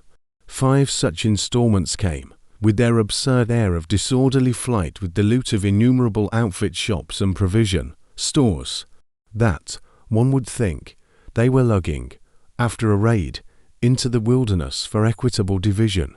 It was an inextricable mess of things decent in themselves, but that human folly made look like the spoils of thieving. This devoted band called itself the El Dorado Exploring Expedition, and I believe they were sworn to secrecy. Their talk, however, was the talk of sordid buccaneers. It was reckless, without hardihood, greedy without audacity, and cruel without courage. There was not an atom of foresight or of serious intention in the whole batch of them, and they did not seem aware these things are wanted for the work of the world. To tear treasure out of the bowels of the land was their desire, with no more moral purpose at the back of it than there is in burglars breaking into a safe.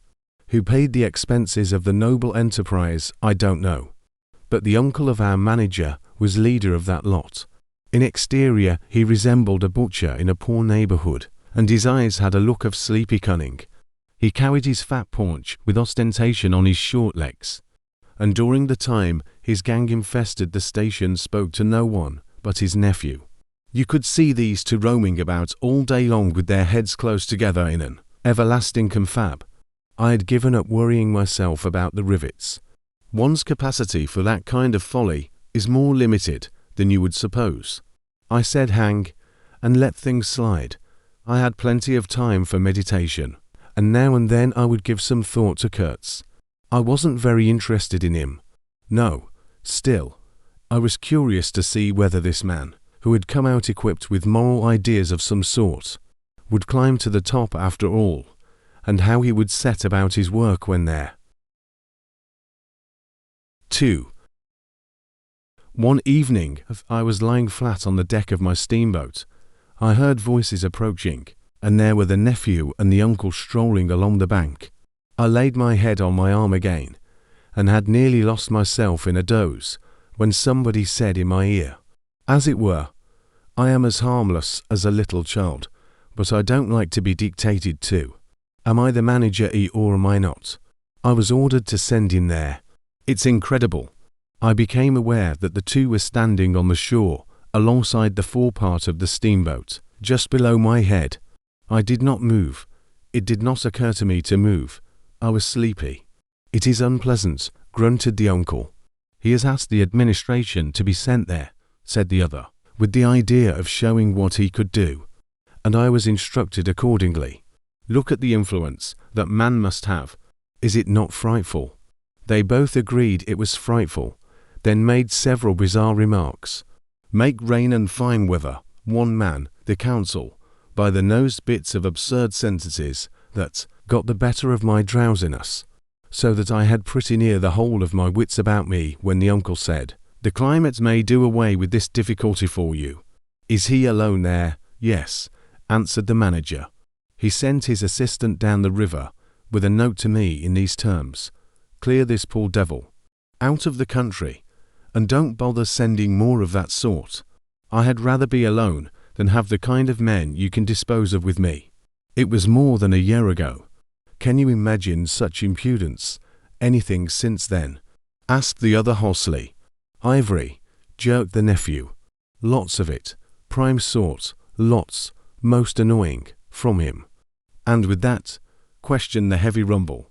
"Invoice," was the reply, fired out, so to speak. Then silence. They had been talking about Kurtz. I was broad awake by this time, but, lying perfectly at ease, remained still, having no inducement to change my position. "How did that ivory come all this way?" growled the elder man, who seemed very vexed. The other explained that it had come with a fleet of canoes in charge of an English half-caste clerk Kurtz had with him, that Kurtz had apparently intended to return himself, the station being by that time bare of goods and stores, but after coming 300 miles, had suddenly decided to go back, which he started to do alone in a small dugout with 4 paddlers, leaving the half-caste to continue down the river with the ivory. The 2 fellows, they seemed astounded at anybody attempting such a thing. They were at a loss for an adequate motive. As to me, I seemed to see Kurtz for the first time. It was a distinct glimpse, the dugout, 4 paddling savages, and the lone white man, turning his back suddenly on the headquarters, on relief, on thoughts of home, perhaps, setting his face towards the depths of the wilderness, towards his empty and desolate station. I did not know the motive. Perhaps he was just simply a fine fellow who stuck to his work for its own sake. His name, you understand, had not been pronounced once. He was that man, the half-caste, who, as far as I could see, had conducted a difficult trip with great prudence and pluck, was invariably alluded to as that scoundrel. The scoundrel had reported that the man had been very ill, had recovered imperfectly. The 2 below me moved away then a few paces, and strolled back and forth at some little distance. I heard, military post, a doctor, 200 miles, quite alone now, unavoidable delays are 9 months, no news are strange rumours. They approached again, just as the manager was saying. No one, as far as I know, unless a species of wandering trader, a pestilential fellow, snapping ivory from the natives. Who was it they were talking about now? I gathered in snatches that this was some man supposed to be in Kurtz's district, and of whom the manager did not approve. We will not be free from unfair competition till one of these fellows is hanged for an example, he said. Certainly, grunted the other. Get him hanged. Why not? Anything can be done in this country. That's what I say. Nobody here, you understand, here, can endanger your position. And why? You stand the climate. You outlast them all. The danger is in Europe. But there before I left I took care too. They moved off and whispered. Then their voices rose again. The extraordinary series of delays is not my fault. I did my best. The fat man sighed. Very sad. And the pestiferous absurdity of his talk, continued the other. He bothered me enough when he was here. Each station should be like a beacon on the road towards better things. A centre for trade, of course, but also for a humanizing, improving, instructing. Conceive you, that ass. And he wants to be manager. No, it's... Here he got choked by excessive indignation, and I lifted my head the least bit. I was surprised to see how near they were right under me. I could have spat upon their hats. They were looking on the ground, absorbed in thought. The manager was switching his leg with a slender twig. His sagacious relative lifted his head. You have been well since you came out this time?" he asked. The other gave a start. "Who? I, oh, like a charm, like a charm. But the rest? Oh, my goodness. All sick, they die so quick, too, that I haven't the time to send them out of the country. It's incredible. Just so," grunted the uncle. "Ah, my boy, trust to this, I say, trust to this." I saw him extend his short flipper of an arm for a gesture that took in the forest, the creek, the mud, the river, seemed to beckon with a dishonouring flourish before the sunlit face of the lander treacherous, appeal to the lurking death, to the hidden evil, to the profound darkness of its heart. It was so startling that I leaped to my feet and looked back at the edge of the forest, as though I had expected an answer of some sort to that black display of confidence. You know the foolish notions that come to one sometimes. The high stillness confronted these two figures with its ominous patience, waiting for the passing away of a fantastic invasion. They swore aloud together, out of sheer fright, I believe, then pretending not to know anything of my existence, turned back to the station. The sun was low, and leaning forward side by side, they seemed to be tugging painfully uphill, their two ridiculous shadows of an equal length, that trailed behind them slowly over the tall grass without bending a single blade. In a few days the Eldorado expedition went into the patient wilderness that closed upon it as the sea closes over a diver. Long afterwards the news came that all the donkeys were dead. I know nothing as to the fate of the less valuable animals. They, no doubt, like the rest of us, found what they deserved. I did not inquire. I was then rather excited at the prospect of meeting Kurtz very soon. When I say very soon, I mean it comparatively. It was just 2 months from the day we left the creek when we came to the bank below Kurtz's station. Going up that river was like travelling back to the earliest beginnings of the world, when vegetation rioted on the earth and the big trees were kings, an empty stream, a great silence, an impenetrable forest. The air was warm, thick, heavy, sluggish. There was no joy in the brilliance of sunshine. The long stretches of the waterway ran on, deserted, into the gloom of overshadowed distances. On silvery sandbanks hippos and alligators sunned themselves side by side. The broadening waters flowed through a mob of wooded islands. You lost your way on that river as you would in a desert, and butted all day long against shoals, trying to find the channel, till you thought yourself bewitched and cut off forever from everything you had known once, somewhere, far away, in another existence, perhaps. There were moments when one's past came back to one, as it will sometimes when you have not a moment to spare for yourself. But it came in the shape of an unrestful and noisy dream, remembered with wonder amongst the overwhelming realities of this strange world of plants and water and silence.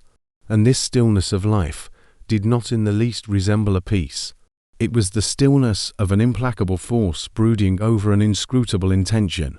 It looked at you with a vengeful aspect. I got used to it afterwards. I did not see it any more. I had no time. I had to keep guessing at the channel. I had to discern, mostly by inspiration, the signs of hidden banks. I watched for sunken stones. I was learning to clap my teeth smartly before my heart flew out. When I shaved by a fluke some infernal sly old snag that would have ripped the life out of the tin pot steamboat and drowned all the pilgrims. I had to keep a lookout for the signs of dead wood we could cut up in the night for next days, steaming. When you have to attend to things of that sort, to the mere incidents of the surface, the reality, I tell you, fades.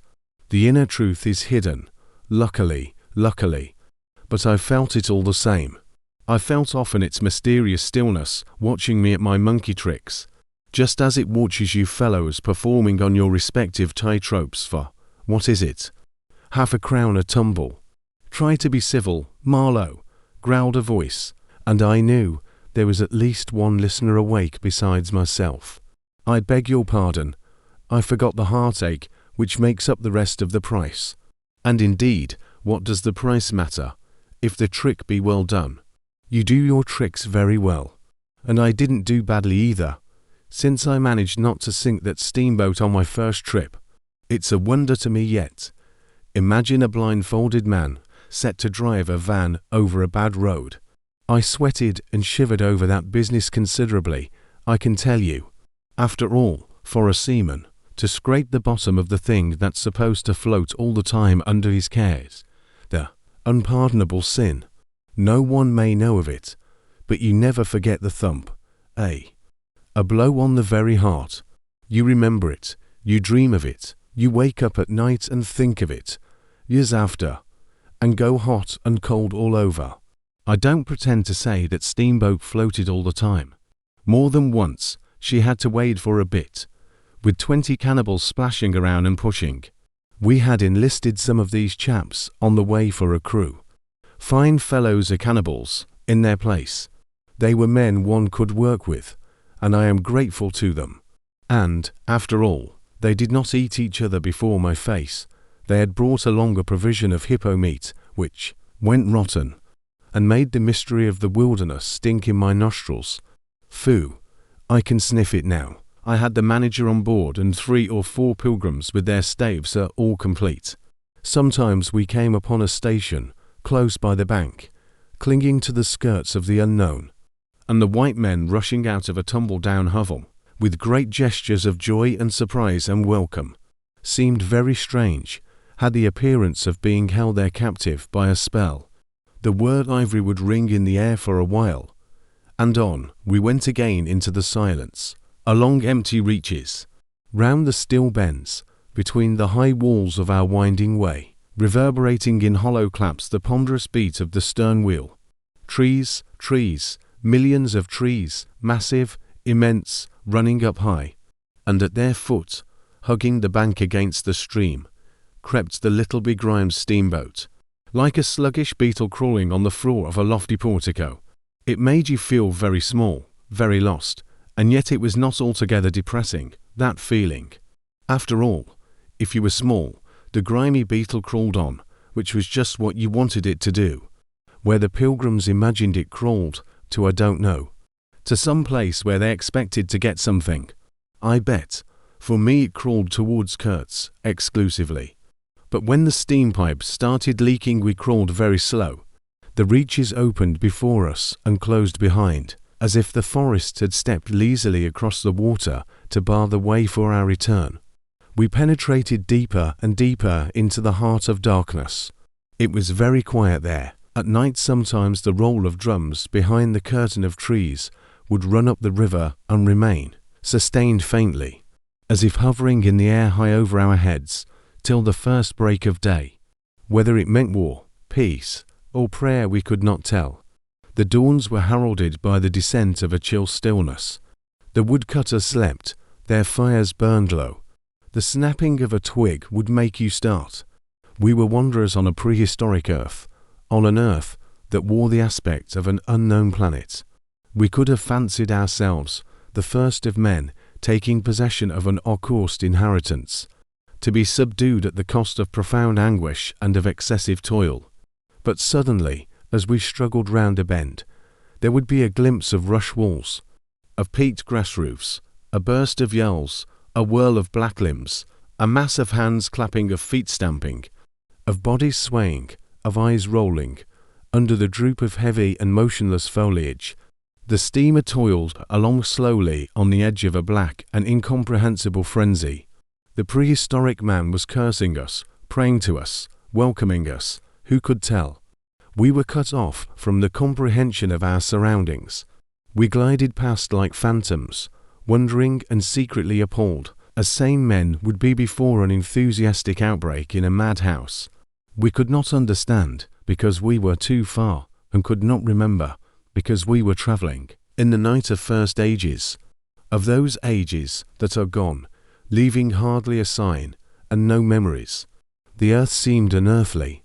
We are accustomed to look upon the shackled form of a conquered monster, but there you could look at a thing monstrous and free.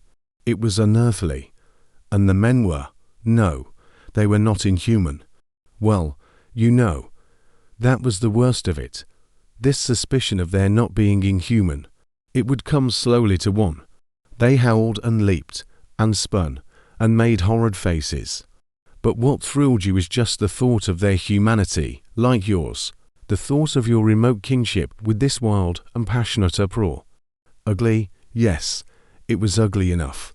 But if you were man enough, you would admit to yourself that there was in you just the faintest trace of a response to the terrible frankness of that noise, a dim suspicion of there being a meaning in it which you so remote from the night of first ages, could comprehend. And why not? The mind of man is capable of anything, because everything is in it, all the past as well as all the future. What was there after all? Joy, fear, sorrow, devotion, valor, rage, who can tell? But truth stripped of its cloak of time. Let the fool gape and shudder. The man knows, and can look on without a wink. But he must at least be as much of a man as these on the shore.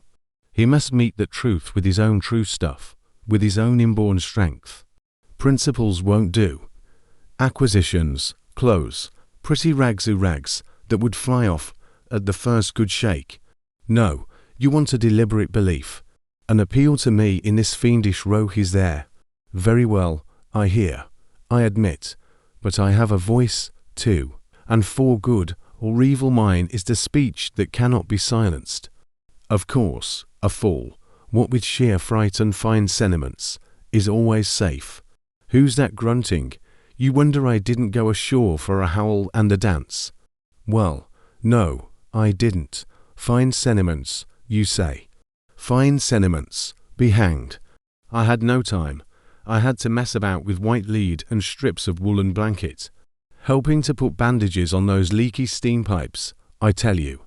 I had to watch the steering, and circumvent those snags, and get the tin pot along by hook or by crook.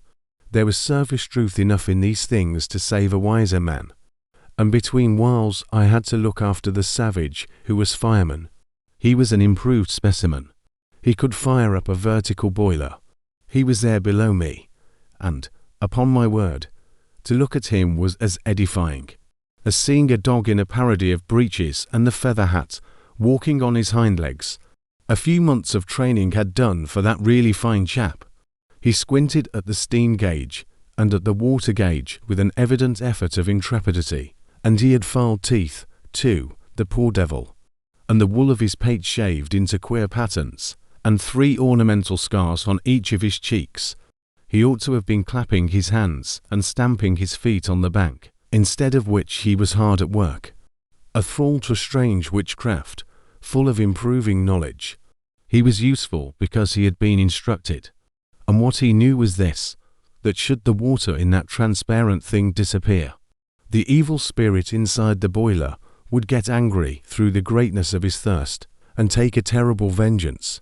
So he sweated and fired up, and watched the glass fearfully with an impromptu charm, made of rags, tied to his arm, and a piece of polished bone, as big as a watch, stuck flatways through his lower lip. While the wooded bank slipped past us slowly, the short noise was left behind, the interminable miles of silence, and we crept on, towards Kurtz. But the snags were thick, the water was treacherous and shallow. The boiler seemed indeed to have a sulky devil in it, and thus neither that fireman nor I had any time to peer into our creepy thoughts. Some 50 miles below the inner station, we came upon a hut of reeds, an inclined and melancholy pole, with the unrecognizable tatters of what had been a flag of some sort flying from it, and a neatly stacked woodpile. This was unexpected. We came to the bank, and on the stack of firewood found a flat piece of board with some faded pencil writing on it. When deciphered it said, "Wood for you. Hurry up. Approach cautiously." There was a signature, but it was illegible, not Kurtz a much longer word. Hurry up. Where? Up the river. Approach cautiously.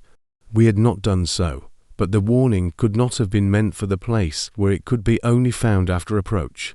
Something was wrong above. But what? And how much?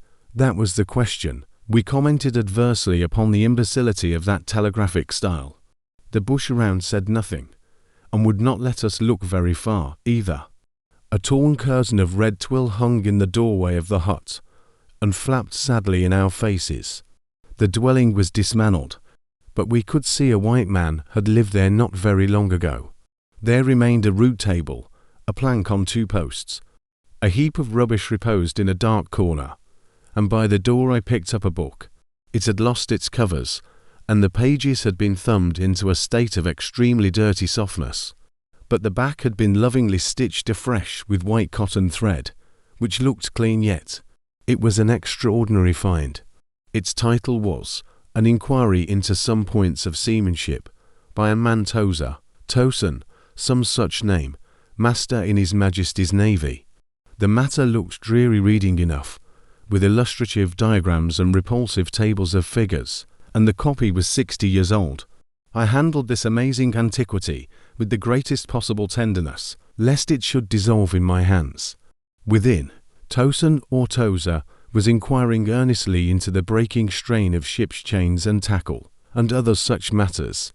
Not a very enthralling book, but at the first glance you could see there a singleness of intention, an honest concern for the right way of going to work, which made these humble pages, thought out so many years ago, luminous with another than a professional light. The simple old sailor, with his talk of chains and purchases, made me forget the jungle and the pilgrims in a delicious sensation of having come upon something unmistakably real. Such a book being there was wonderful enough, but still more astounding were the notes penciled in the margin, and plainly referring to the text. I couldn't believe my eyes. They were in cipher. Yes, it looked like cipher. Fancy a man lugging with him a book of that description into this nowhere and studying it, and making notes in cipher at that. It was an extravagant mystery. I had been dimly aware for some time of a worrying noise, and when I lifted my eyes, I saw the woodpile was gone, and the manager, aided by all the pilgrims, was shouting at me from the riverside. I slipped the book into my pocket. I assure you, to leave off reading was like tearing myself away from the shelter of an old and solid friendship. I started the lame engine ahead. "It must be this miserable trader, this intruder," exclaimed the manager, looking back malevolently at the place we had left. "He must be English," I said. "It will not save him from getting into trouble if he is not careful," muttered the manager darkly. I observed with assumed innocence that no man was safe from trouble in this world. The current was more rapid now. The steamer seemed at her last gasp. The stern wheel flopped languidly, and I caught myself listening on tiptoe for the next beat of the boat. For in sober truth, I expected the wretched thing to give up every moment. It was like watching the last flickers of a life. But still we crawled. Sometimes I would pick out a tree a little way ahead to measure our progress towards Kurtz Bay, but I lost it invariably before we got abreast. To keep the eyes so long on one thing was too much for human patience. The manager displayed a beautiful resignation. I fretted and fumed and took to arguing with myself whether or no I would talk openly with Kurtz. But before I could come to any conclusion, it occurred to me that my speech or my silence, indeed any action of mine, would be a mere futility. What did it matter what anyone knew or ignored? What did it matter who was manager? One gets sometimes such a flash of insight. The essentials of this affair lay deep under the surface, beyond my reach, and beyond my power of meddling. Towards the evening of the second day, we judged ourselves about 8 miles from Kurtz's station. I wanted to push on, but the manager looked grave, and told me the navigation up there was so dangerous that it would be advisable, the sun being very low already, to wait where we were till next morning. Moreover, he pointed out that, if the warning to approach cautiously were to be followed, we must approach in daylight, not at dusk or in the dark. This was sensible enough. 8 miles meant nearly 3 hours steaming for us, and I could also see suspicious ripples at the upper end of the reach. Nevertheless, I was annoyed beyond expression at the delay, and most unreasonably, too, since one night more could not matter much after so many months. As we had plenty of wood, and caution was the word, I brought up in the middle of the stream. The reach was narrow, straight, with high sides like a railway cutting. The dusk came gliding into it long before the sun had set. The current ran smooth and swift, but a dumb immobility sat on the banks. The living trees, lashed together by the creepers and every living bush of the undergrowth, might have been changed into stone, even to the slenderest twig, to the lightest leaf. It was not sleep, it seemed unnatural, like a state of trance. Not the faintest sound of any kind could be heard. You looked on amazed, and began to suspect yourself of being deaf. Then the night came suddenly, and struck you blind as well. About 3 in the morning some large fish leaped, and the loud splash made me jump, as though a gun had been fired. When the sun rose, there was a white fog, very warm and clammy, and more blinding than the night. It did not shift or drive. It was just there, standing all round you like something solid. At 8 or 9, perhaps, it lifted as a shutter lifts. We had a glimpse of the towering multitude of trees, of the immense matted jungle, with the blazing little ball of the sun hanging over it, all perfectly still. And then the white shutter came down again, smoothly, as if sliding in grease grooves. I ordered the chain, which we had begun to heave in, to be paid out again. Before it stopped running with a muffled rattle, a cry, a very loud cry, as of infinite desolation, soared slowly in the opaque air. It ceased. A complaining clamour, modulated in savage discords, filled our ears. The sheer unexpectedness of it made my hair stir under my cap. I don't know how it struck the others. To me it seemed as though the mist itself had screamed, so suddenly, and apparently from all sides at once, did this tumultuous and mournful uproar arise. It culminated in a hurried outbreak of almost intolerably excessive shrieking, which stopped short, leaving us stiffened in a variety of silly attitudes, and obstinately listening to the nearly as appalling and excessive silence. Good God, what is the meaning? Stammered at my elbow one of the pilgrims, a little fat man, with sandy hair and red whiskers, who wore side-spring boots, and pink pyjamas tucked into his socks. 2 others remained open-mouthed a while minute, then dashed into the little cabin, to rush out incontinently and stand darting scared glances, with Winchesters at ready in their hands. What we could see was just the steamer we were on, her outlines blurred as though she had been on the point of dissolving, and a misty strip of water, perhaps 2 feet broad, around her, and that was all. The rest of the world was nowhere, as far as our eyes and ears were concerned. Just nowhere, gone, disappeared, swept off without leaving a whisper or a shadow behind. I went forward and ordered the chain to be hauled in short, so as to be ready to trip the anchor and move the steamboat at once if necessary. Will they attack? Whispered an awed voice. We will be all butchered in this fog, murmured another. The faces twitched with the strain, the hands trembled slightly, the eyes forgot to wink. It was very curious to see the contrast of expressions of the white men and of the black fellows of our crew, who were as much strangers to that part of the river as we, though their homes were only 800 miles away. The whites, of course greatly discomposed, had besides a curious look of being painfully shocked by such an outrageous row.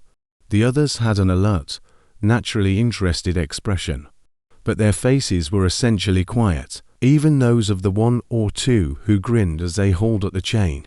Several exchanged short, grunting phrases, which seemed to settle the matter to their satisfaction. Their headman, a young, broad-chested black, severely draped in dark blue fringed cloths, with fierce nostrils and his hair all done up artfully in oily ringlets, stood near me. "Aha," I said, "just for good fellowship's sake. Catch him," he snapped, with a bloodshot widening of his eyes and a flash of sharp teeth. "Catch him. Give him to us." "To you, eh?" I asked. "What would you do with them?" "Eat him," he said curtly, and, leaning his elbow on the rail, looked out into the fog in a dignified and profoundly pensive attitude. I would no doubt have been properly horrified, had it not occurred to me that he and his chaps must be very hungry, that they must have been growing increasingly hungry for at least this month past. They had been engaged for 6 months, I don't think a single one of them had any clear idea of time, as we at the end of countless ages have. They still belonged to the beginnings of time, had no inherited experience to teach them as it were. And of course, as long as there was a piece of paper written over in accordance with some farcical law or other, made down the river, it didn't enter anybody's head to trouble how they would live. Certainly they had brought with them some rotten hippo meat, which couldn't have lasted very long. Anyway, even if the pilgrims hadn't, in the midst of a shocking hullabaloo, thrown a considerable quantity of it overboard, it looked like a high-handed proceeding. But it was really a case of legitimate self-defense. You can't breathe dead hippo waking, sleeping, and eating, and at the same time keep your precarious grip on existence. Besides that, they had given them every week 3 pieces of brass wire, each about 9 inches long, and the theory was they were to buy their provisions with that currency in riverside villages. You can see how that worked. There were either no villages, or the people were hostile, or the director, who like the rest of us fed out of tins, with an occasional old he-goat thrown in, didn't want to stop the steamer for some more or less recondite reason. So, unless they swallowed the wire itself, or made loops of it to snare the fishes with, I don't see what good their extravagant salary could be to them. I must say, was paid with a regularity worthy of a large and honourable trading company. For the rest, the only thing to eat, though it didn't look eatable in the least, I saw in their possession was a few lumps of some stuff like half-cooked dough, of a dirty lavender colour, they kept wrapped in leaves, and now and then swallowed a piece of, but so small that it seemed done more for the looks of the thing than for any serious purpose of sustenance. Why in the name of all the gnawing devils of hunger they didn't go for us, they were 30 to 5, and have a good tuck-in for once, amazes me now when I think of it. They were big powerful men, with not much capacity to weigh the consequences, with courage, with strength, even yet, though their skins were no longer glossy, and their muscles no longer hard, and I saw that something restraining, one of those human secrets that baffle probability, had come into play there. I looked at them with a swift quickening of interest, not because it occurred to me I might be eaten by them before very long, though I own to you that just then I perceived in a new light, as it were, how unwholesome the pilgrims looked, and I hoped, yes, I positively hoped, that my aspect was not so, what shall I say, so unappetizing, a touch of fantastic vanity, which fitted well with the dream sensation that pervaded all my days at that time.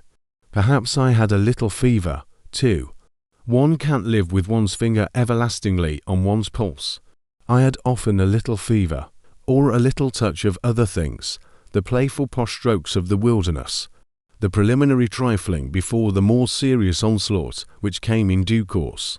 Yes, I looked at them as you would on any human being, with a curiosity of their impulses, motives, capacities, weaknesses, when brought to the test of an inexorable physical necessity. Restraint. What possible restraint?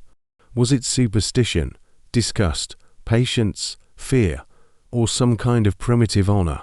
No fear can stand up to hunger. No patience can wear it out. Disgust simply does not exist where hunger is. And as to superstition, beliefs, and what you may call principles, they are less than chaff in a breeze. Don't you know the devilry of lingering starvation? Its exasperating torment, its black thoughts, its sombre and brooding ferocity? Well, I do. It takes a man all his inborn strength to fight hunger properly. It's really easier to face bereavement, dishonour, and the perdition of one's soul than this kind of prolonged hunger. Sad, but true. And these chaps, too, had no earthly reason for any kind of scruple. Restraint. I would just as soon have expected restraint from a hyena prowling amongst the corpses of a battlefield.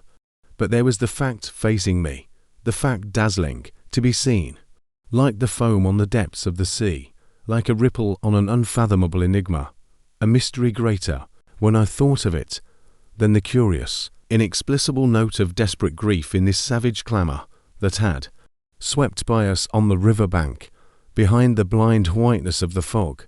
Two pilgrims were quarrelling in hurried whispers as to which bank. Left. No, no, how can you? Right, right, of course. It is very serious, said the manager's voice behind me. I would be desolated if anything should happen to Mr. Kurtz before we came up. I looked at him, and had not the slightest doubt he was sincere. He was just the kind of man who would wish to preserve appearances. That was his restraint. But when he muttered something about going on at once, I did not even take the trouble to answer him. I knew, and he knew, that it was impossible. Were we to let go our hold of the bottom, we would be absolutely in the air in space. We wouldn't be able to tell where we were going to, whether up or downstream, or across, till we fetched against one bank or the other. And then we wouldn't know at first which it was. Of course I made no move. I had no mind for a smash-up. You couldn't imagine a more deadly place for a shipwreck. Whether we drowned at once or not, we were sure to perish speedily in one way or another. I authorize you to take all the risks, he said. After a short silence, I refused to take any, I said shortly, which was just the answer he expected, though its tone might have surprised him. Well, I must defer to your judgment. You are captain, he said with marked civility. I turned my shoulder to him in sign of my appreciation, and looked into the fog. How long would it last? It was the most hopeless lookout. The approach to this Kurtz grubbing for ivory in the wretched bush was beset by as many dangers as though he had been an enchanted princess sleeping in a fabulous castle. Will they attack, do you think? Asked the manager, in a confidential tone.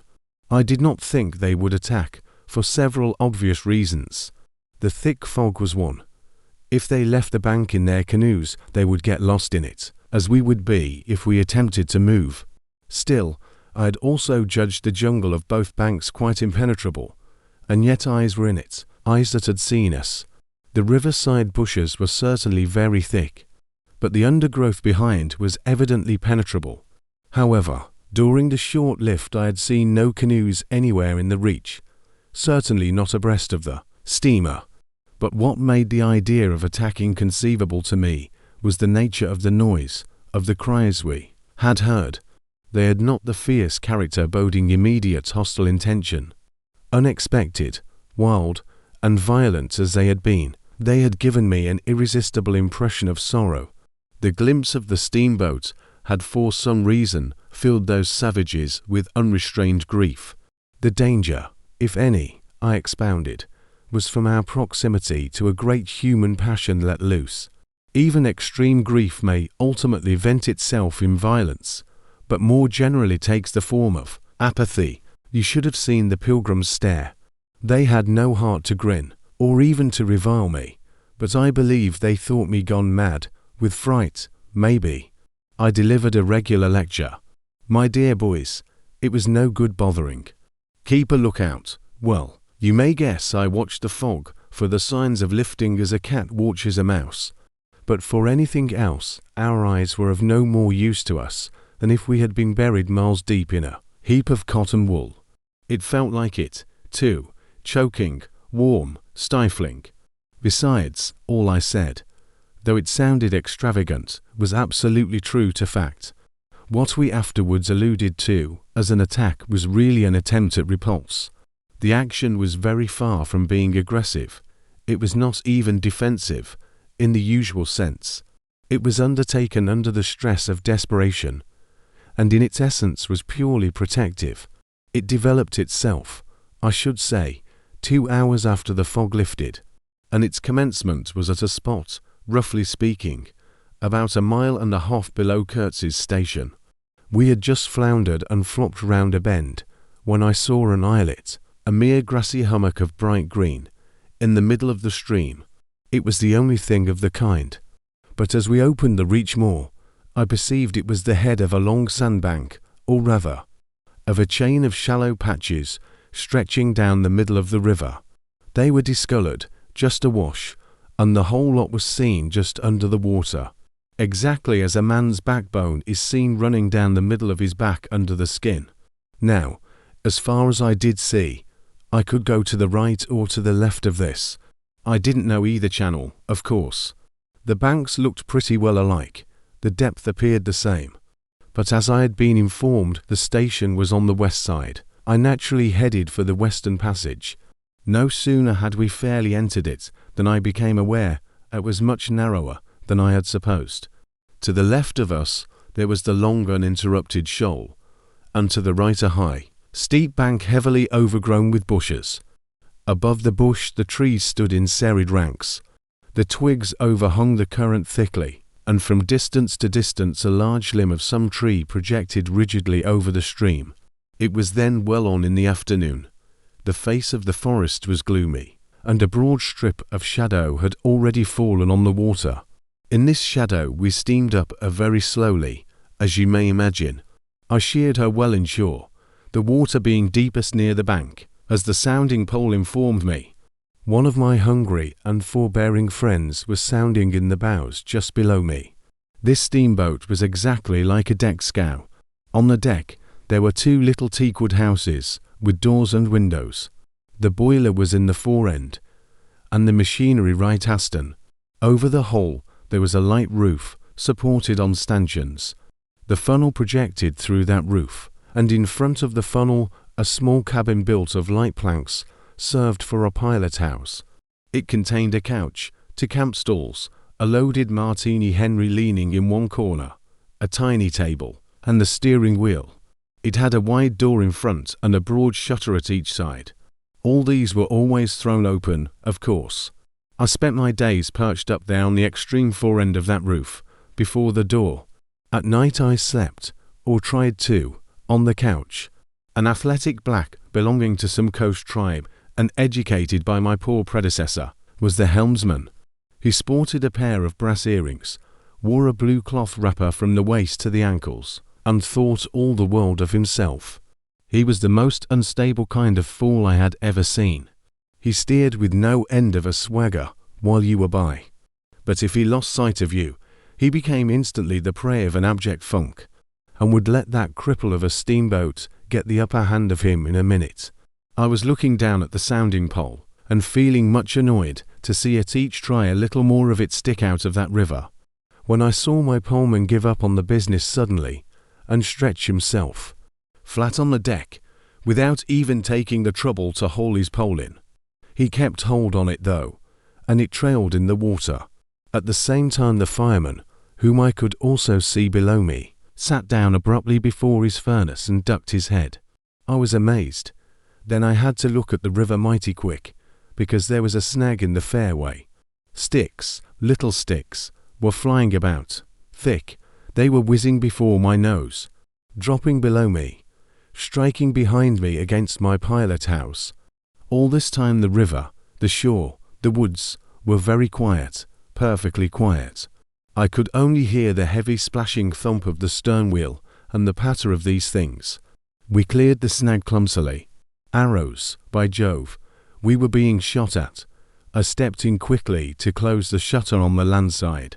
That fool helmsman, his hands on the spokes, was lifting his knees high, stamping his feet, champing his mouth, like a reined-in horse. Confound him! And we were staggering within 10 feet of the bank. I had to lean right out to swing the heavy shutter, and I saw a face amongst the leaves, on the level with my own, looking at me very fierce and steady. And then suddenly, as though a veil had been removed from my eyes, I made out, deep in the tangled gloom, naked breasts, arms, legs, glaring eyes. The bush was swarming with human limbs in movement, glistening of bronze colour. The twigs shook, swayed, and rustled. The arrows flew out of them, and then the shutter came to. "Steer her straight," I said to the helmsman. He held his head rigid, face forward, but his eyes rolled. He kept on lifting and setting down his feet gently. His mouth foamed a little. "Keep quiet," I said in a fury. I might just as well have ordered a tree not to sway in the wind. I darted out. Below me there was a great scuffle of feet on the iron deck. Confused exclamations. A voice screamed, "Can you turn back?" I caught sight of a V-shaped ripple on the water ahead. What? Another snag. A fusillade burst out under my feet. The pilgrims had opened with their Winchesters, and were simply squirting lead into that bush. A deuce of a lot of smoke came up, and drove slowly forward. I swore at it. Now I couldn't see the ripple or the snag either. I stood in the doorway, peering, and the arrows came in swarms. They might have been poisoned, but they looked as though they wouldn't kill a cat. The bush began to howl. Our woodcutters raised a warlike whoop. The report of a rifle just at my back deafened me. I glanced over my shoulder, and the pilot house was yet full of noise and smoke when I made a dash at the wheel. The fool nigger had dropped everything to throw the shutter open and let off that Martini Henry. He stood before the wide opening, glaring, and I yelled at him to come back, while I straightened the sudden twist out of that steamboat. There was no room to turn even if I had wanted to. The snag was somewhere very near ahead in that confounded smoke. There was no time to lose, so I just crowded her into the bank, right into the bank, where I knew the water was deep. We tore slowly along the overhanging bushes in a whirl of broken twigs and flying leaves. The fusillade below stopped short, as I had foreseen it would when the squirts got empty. I threw my head back to a glinting whiz that traversed the pilot house, in at one shutter hole and out at the other. Looking past that mad helmsman, who was shaking the empty rifle and yelling at the shore, I saw vague forms of men running bent double, leaping, gliding, distinct, incomplete, evanescent. Something big appeared in the air before the shutter. The rifle went overboard, and the man stepped back swiftly, looked at me over his shoulder in an extraordinary, profound, familiar manner, and fell upon my feet. The side of his head hit the wheel twice, and the end of what appeared a long cane clattered round and knocked over a little camp stool. It looked as though after wrenching that thing from somebody ashore, he had lost his balance in the effort. The thin smoke had blown away. We were clear of the snag, and looking ahead I could see that in another 100 yards or so I would be free to sheer off, away from the bank.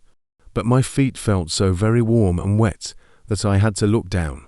The man had rolled on his back and stared straight up at me. Both his hands clutched that cane. It was the shaft of a spear that, either thrown or lunged through the opening, had caught him in the side, just below the ribs. The blade had gone in out of sight, after making a frightful gash. My shoes were full, a pool of blood lay very still, gleaming dark red under the wheel. His eyes shone with an amazing luster. The fusillade burst out again. He looked at me anxiously, gripping the spear like something precious, with an air of being afraid I would try to take it away from him. I had to make an effort to free my eyes from his gaze and attend to the steering. With one hand I felt above my head for the line of the steam whistle, and jerked out screech after screech hurriedly.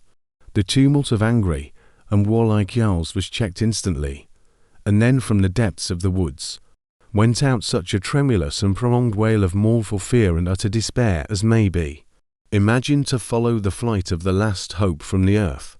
There was a great commotion in the bush. The shower of arrows stopped. A few dropping shots rang out sharply. Then silence, in which the languid beat of the stern wheel came plainly to my ears. I put the helm hard a starboard at the moment when the pilgrim in pink pyjamas, very hot and agitated, appeared in the doorway. "The manager sends me," he began in an official tone, and stopped short. "Good God," he said, glaring at the wounded man. We two whites stood over him, and his lustrous and inquiring glance enveloped us both. I declare it looked as though he would presently put to us some questions in an understandable language. But he died without uttering a sound, without moving a limb, without twitching a muscle. Only in the very last moment, as though in response to some sign we could not see, to some whisper we could not hear, he frowned heavily. And that frown gave to his black death mask an inconceivably sombre, brooding, and menacing expression. The luster of inquiring glance faded swiftly into vacant glassiness. "Can you steer?" I asked the agent eagerly. He looked very dubious, but I made a grab at his arm, and he understood at once I meant him to steer, whether or no. To tell you the truth, I was morbidly anxious to change my shoes and socks. "He's dead," murmured the fellow, immensely impressed. "No doubt about it," said I, tugging like mad at the shoelaces.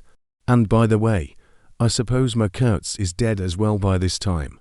For the moment that was the dominant thought. There was a sense of extreme disappointment, as though I had found out I had been striving after something altogether without a substance. I couldn't have been more disgusted if I had travelled all this way for the sole purpose of talking with Mr. Kurtz. I flung one shoe overboard, and became aware that that was exactly what I had been looking forward to talk with Kurtz. I made the strange discovery that I had never imagined him as doing, but as discoursing. I didn't say to myself, "Now I will never see him," or "Now I will never shake him by the hand," but "Now I will never hear him." The man presented himself as a voice. Not, of course, that I did not connect him with some sort of action. Hadn't I been told in all the tones of jealousy and admiration that he had collected, bartered, swindled, or stolen more ivory than all the other agents together? That was not the point. The point was in his being a gifted creature, and that of all his gifts the one that stood out preeminently, that carried with it a sense of real presence, was his ability to talk.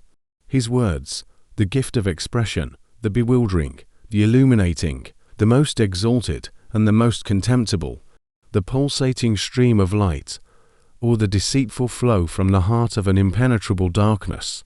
The other shoe went flying unto the devil god of that river. I thought, by Jove, it's all over. We are too late. He has vanished. The gift has vanished, by means of some spear, arrow, or club.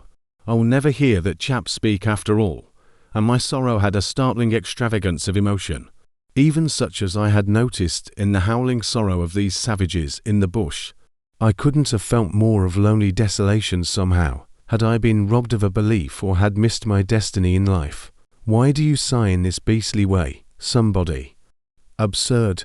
Well, absurd. Good Lord, mustn't a man ever? Here, give me some tobacco." There was a pause of profound stillness, then a match flared, and Marlow's lean face appeared, worn, hollow, with downward folds and dropped eyelids, with an aspect of concentrated attention. And as he took vigorous draws at his pipe, it seemed to retreat and advance out of the night in the regular flicker of tiny flame. The match went out. "Absurd," he cried. "This is the worst of trying to tell. Here you all are, each moored with two good addresses, like a hulk with two anchors. A butcher round one corner, a policeman round another. Excellent appetites, and temperature normal, you hear, normal from year's end to year's end. And you say, absurd, absurd be, exploded, absurd, my dear boys. What can you expect from a man who out of sheer nervousness had just flung overboard a pair of new shoes? Now I think of it, it is amazing I did not shed tears. I am, upon the whole, proud of my fortitude. I was cut to the quick at the idea of having lost the inestimable privilege of listening to the gifted Kurtz. Of course I was wrong. The privilege was waiting for me. Oh, yes, I heard more than enough. And I was right, too. A voice. He was very little more than a voice. And I heard him, it, this voice, other voices, all of them were so little more than voices. And the memory of that time itself lingers around me, impalpable, like a dying vibration of one immense jabber, silly, atrocious, sordid, savage, or simply mean, without any kind of sense. Voices, voices, even the girl herself. Now, he was silent for a long time. I laid the ghost of his gifts at last with a lie, he began, suddenly. Girl, what? Did I mention a girl?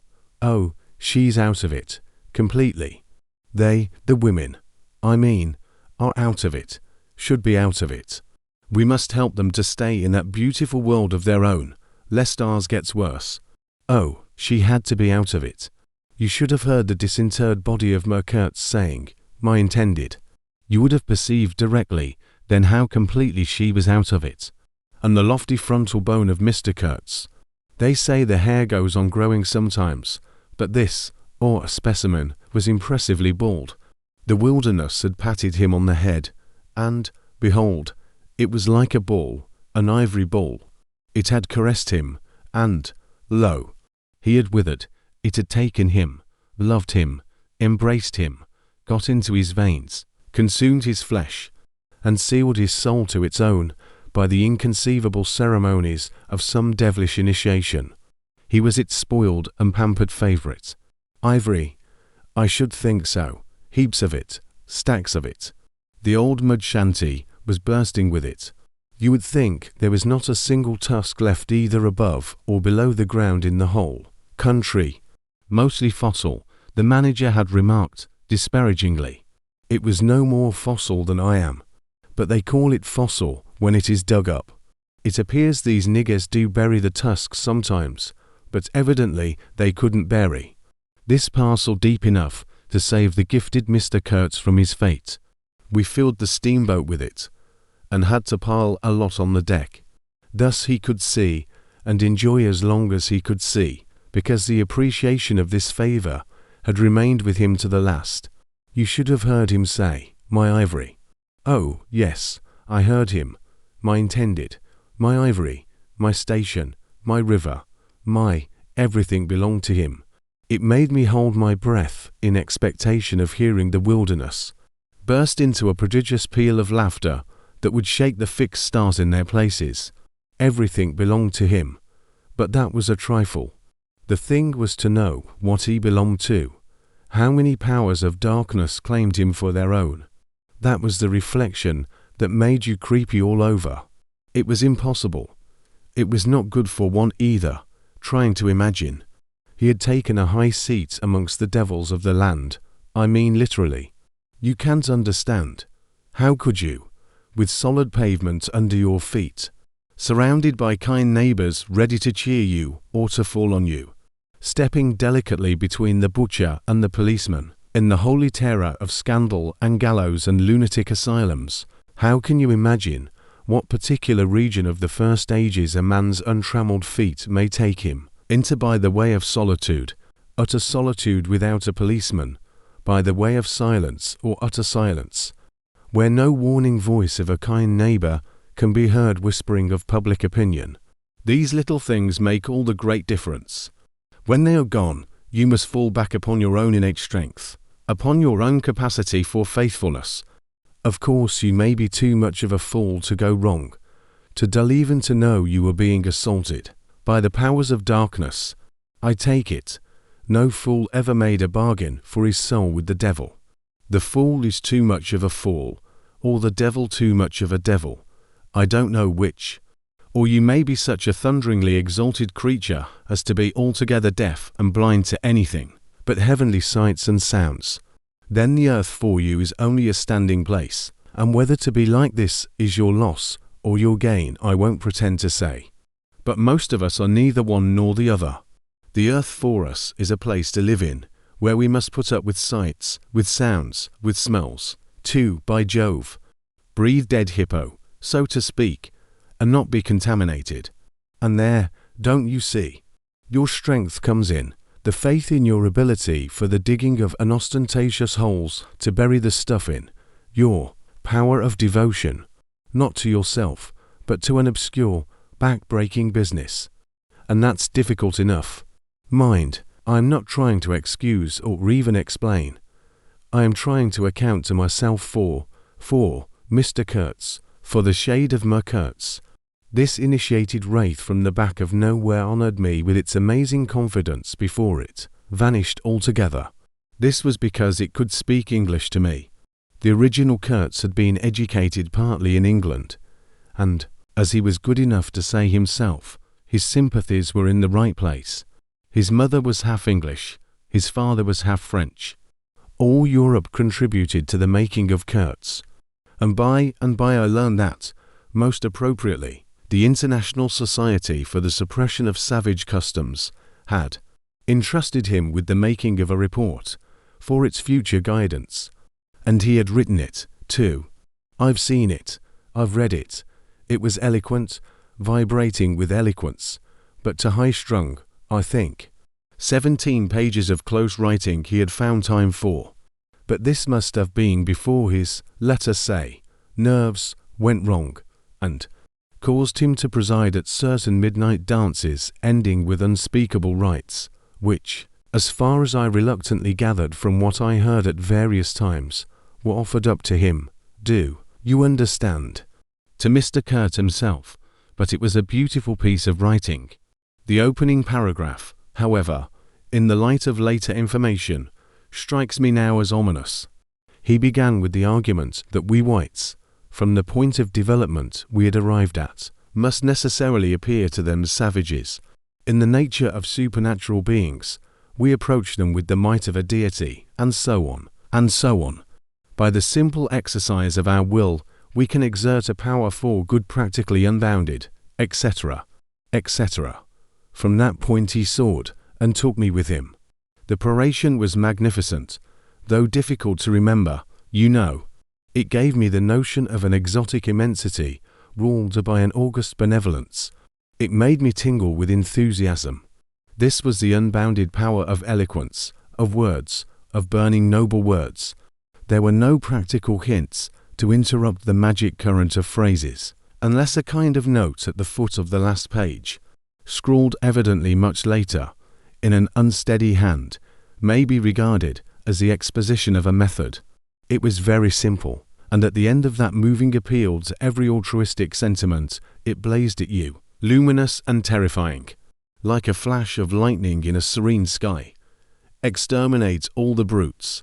The curious part was that he had apparently forgotten all about that valuable postscriptum, because, later on, when he in a sense came to himself, he repeatedly entreated me to take good care of my pamphlet, he called it, as it was sure to have in the future a good influence upon his career. I had full information about all these things, and, besides, as it turned out, I was to have the care of his memory. I've done enough for it to give me the indisputable right to lay it, if I choose, for an everlasting rest in the dustbin of progress, amongst all the sweepings and, figuratively speaking, all the dead cats of civilization. But then, you see, I can't choose. He won't be forgotten. Whatever he was not common. He had the power to charm, or frighten rudimentary souls into an aggravated which dance in his honor. He could also fill the small souls of the pilgrims with bitter misgivings. He had one devoted friend at least, and he had conquered one soul in the world that was neither rudimentary nor tainted with self-seeking. No, I can't forget him, though I am not prepared to affirm the fellow was exactly worth the life we lost in getting to him. I missed my late helmsman awfully. I missed him even while his body was still lying in the pilot house. Perhaps you will think it passing strange, this regret for a savage who was no more account than a grain of sand in a black Sahara. Well, don't you see, he had done something, he had steered. 4 months I had him at my back, a help, an instrument. It was a kind of partnership. He steered for me. I had to look after him. I worried about his deficiencies, and thus a subtle bond had been created, of which I only became aware when it was suddenly broken. And the intimate profundity of that look he gave me when he received his hurt remains to this day in my memory, like a claim of distant kinship affirmed in a supreme moment. Poor fool, if he had only left that shutter alone. He had no restraint, just like Kurtz, a tree swayed by the wind. As soon as I had put on a dry pair of slippers, I dragged him out, after first jerking the spear out of his side, which operation I confess I performed with my eyes shut tight. His heels leaped together over the little doorstep. His shoulders were pressed to my breast. I hugged him from behind desperately. Oh, he was heavy, heavier than any man on earth, I should imagine. Then without more ado I tipped him overboard. The current snatched him as though he had been a wisp of grass, and I saw the body roll over twice before I lost sight of it forever. All the pilgrims and the manager were then congregated on the awning deck about the pilot house, chattering at each other like a flock of excited magpies, and there was a scandalized murmur at my heartless promptitude. What they wanted to keep that body hanging about for I can't guess. Embalm it, maybe, but I had also heard another, and a very ominous, murmur on the deck below. My friends the woodcutters were likewise scandalized, and with a better show of reason, though I admit that the reason itself was quite inadmissible. Oh, quite. I had made up my mind that if my late helmsman was to be eaten, the fishes alone should have him. He had been a very second-rate helmsman while alive, but now he was dead. He might have become a first-class temptation, and possibly caused some startling trouble. Besides, I was anxious to take the wheel, the man in pink pyjamas showing himself a hopeless duffer at the business. This I did directly the simple funeral was over. We were going half speed, keeping right in the middle of the stream, and I listened to the talk about me. They had given up Kurtz, they had given up the station. Kurtz was dead, and the station had been burnt, and so on, and so on. The red-haired pilgrim was beside himself with the thought that at least this poor Kurtz had been properly avenged. Say, we must have made a glorious slaughter of them in the bush. What do you think? Say. He positively danced, the bloodthirsty little gingery beggar, and he had nearly fainted when he saw the wounded man. I could not help saying, you made a glorious lot of smoke, anyhow. I had seen, from the way the tops of the bushes rustled and flew, that almost all the shots had gone to high. You can't hit anything unless you take aim and fire from the shoulder. But these chaps fired from the hip with their eyes shut. The retreat, I maintained, and I was right, was caused by the screeching of the steam whistle. Upon this they forgot Kurtz, and began to howl at me with indignant protests. The manager stood by the wheel murmuring confidentially about the necessity of getting well away, down the river before dark. At all events, when I saw in the distance a clearing on the riverside and the outlines of some sort of building. What's this? I asked. He clapped his hands in wonder. The station, he cried. I edged in at once, still going half speed. Through my glasses, I saw the slope of a hill, interspersed with rare trees and perfectly free from undergrowth.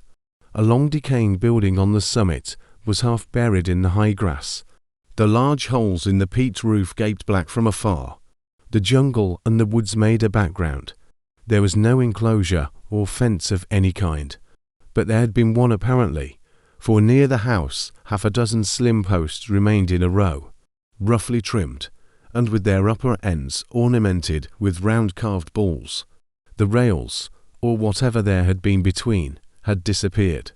Of course the forest surrounded all that.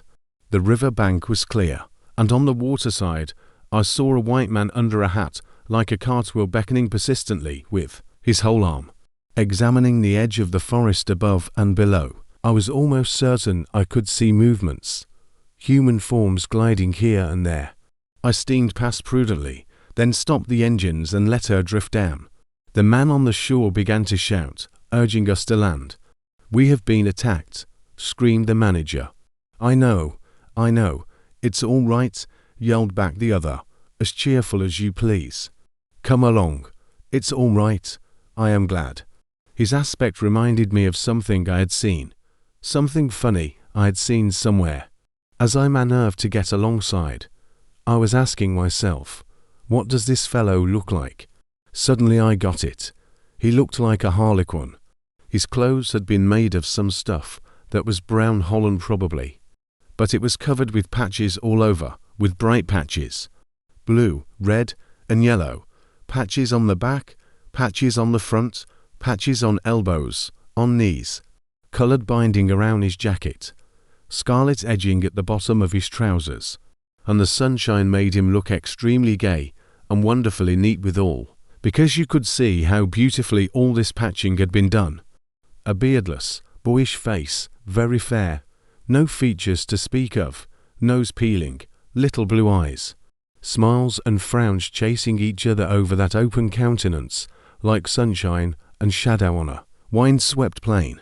Look out, Captain, he cried. There's a snag lodged in here last night. What? Another snag? I confess I swore shamefully.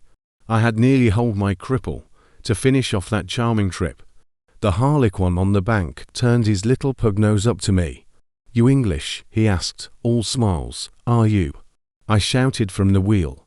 The smiles vanished, and he shook his head as if sorry for my disappointment. Then he brightened up. Never mind, he cried encouragingly. Are we in time? I asked. He's up there, he replied, with a toss of the head up the hill, and becoming gloomy all of a sudden. His face was like the autumn sky, overcast one moment and bright the next. When the manager, escorted by the pilgrims, all of them armed to the teeth, had gone to the house, this chap came on board. I say, I don't like this. These natives are in the bush, I said. He assured me earnestly it was all right. They are simple people, he added. Well, I am glad you came. It took me all my time to keep them off. But you said it was all right, I cried. Oh, they meant no harm, he said. And as I stared, he corrected himself. Not exactly. Then vivaciously, my faith, your pilot house wants a clean up. In the next breath, he advised me to keep enough steam on the boiler to blow the whistle in case of any trouble. One good screech will do more for you than all your rifles. They are simple people, he repeated. He rattled away at such a rate he quite overwhelmed me.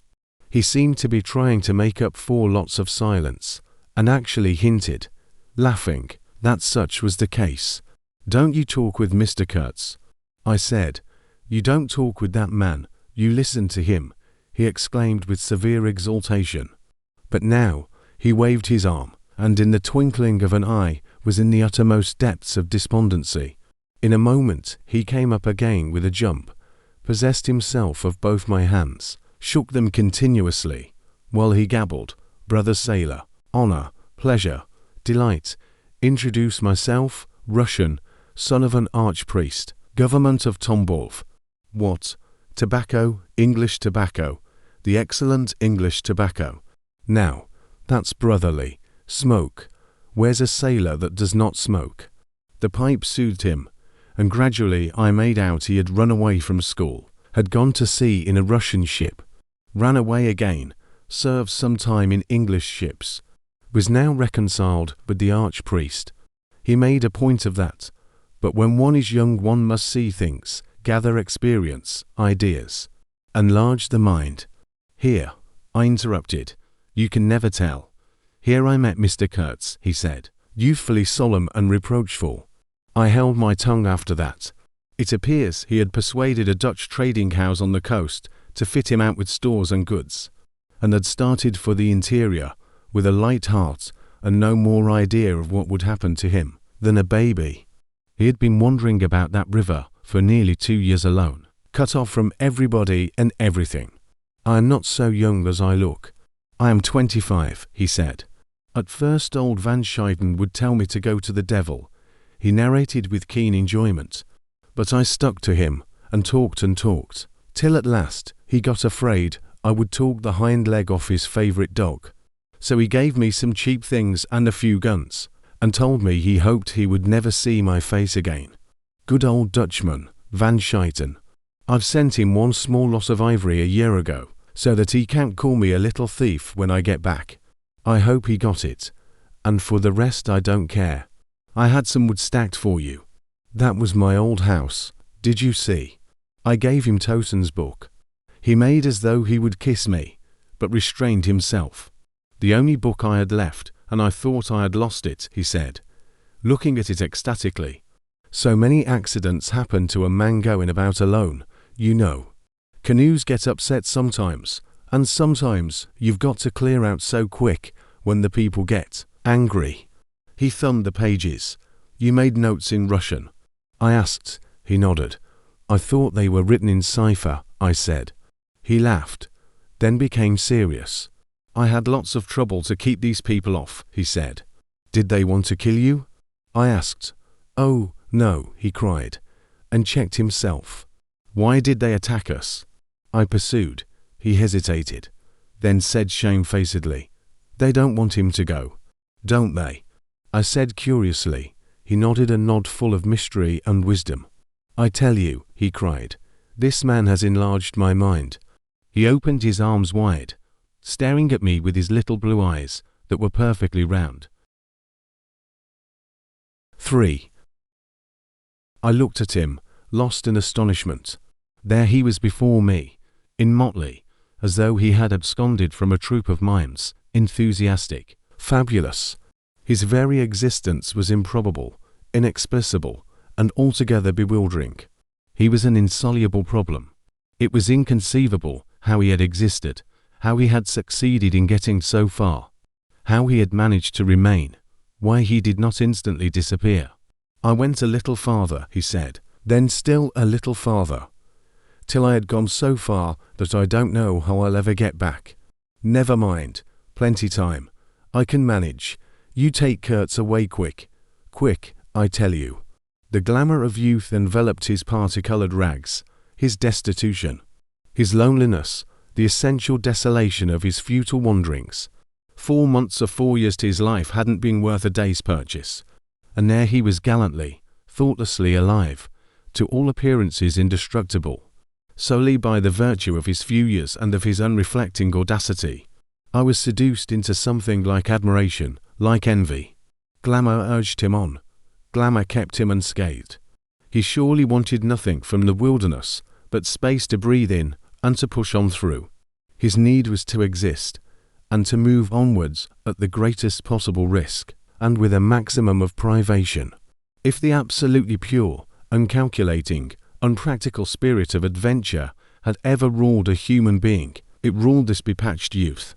I almost envied him the possession of this modest and clear flame.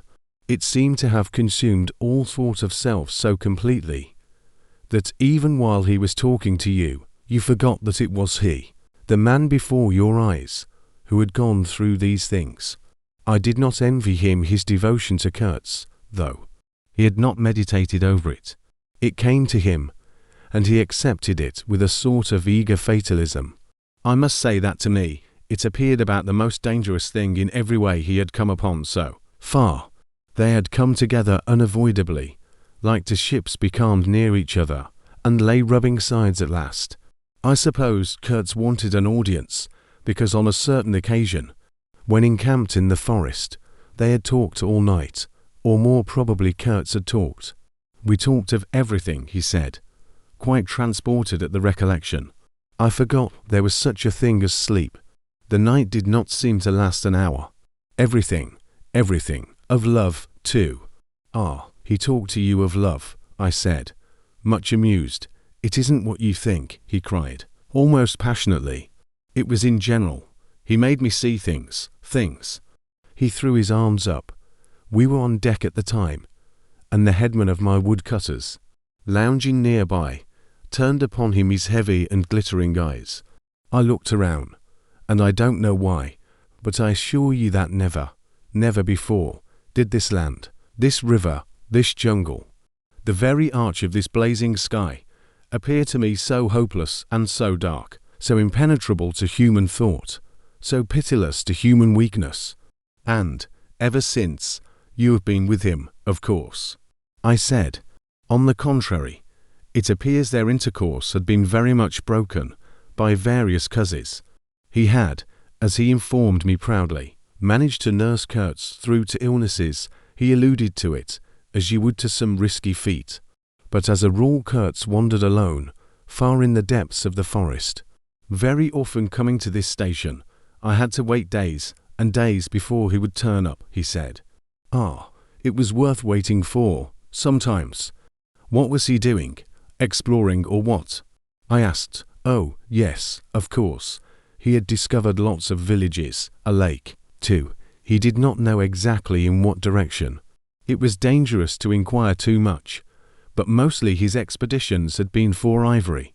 But he had no goods to trade with by that time, I objected. There's a good lot of cartridges left even yet, he answered, looking away. To speak plainly, he raided the country, I said. He nodded. Not alone, surely. He muttered something about the villages round that lake. Kurtz got the tribe to follow him. Did he? I suggested. He fidgeted a little. They adored him, he said. The tone of these words was so extraordinary that I looked at him searchingly. It was curious to see his mingled eagerness and reluctance to speak of Kurtz.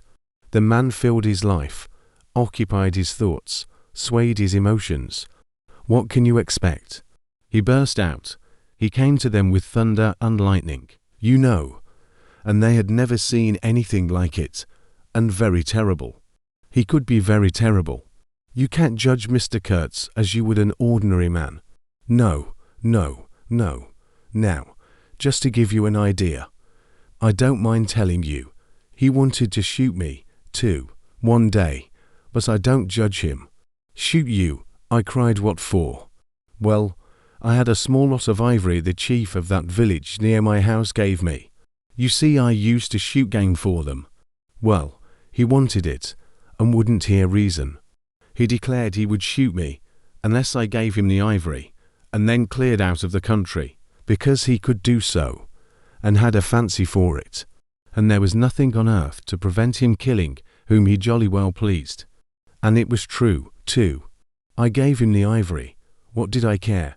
But I didn't clear out. No, no, I couldn't leave him. I had to be careful, of course, till we got friendly again for a time.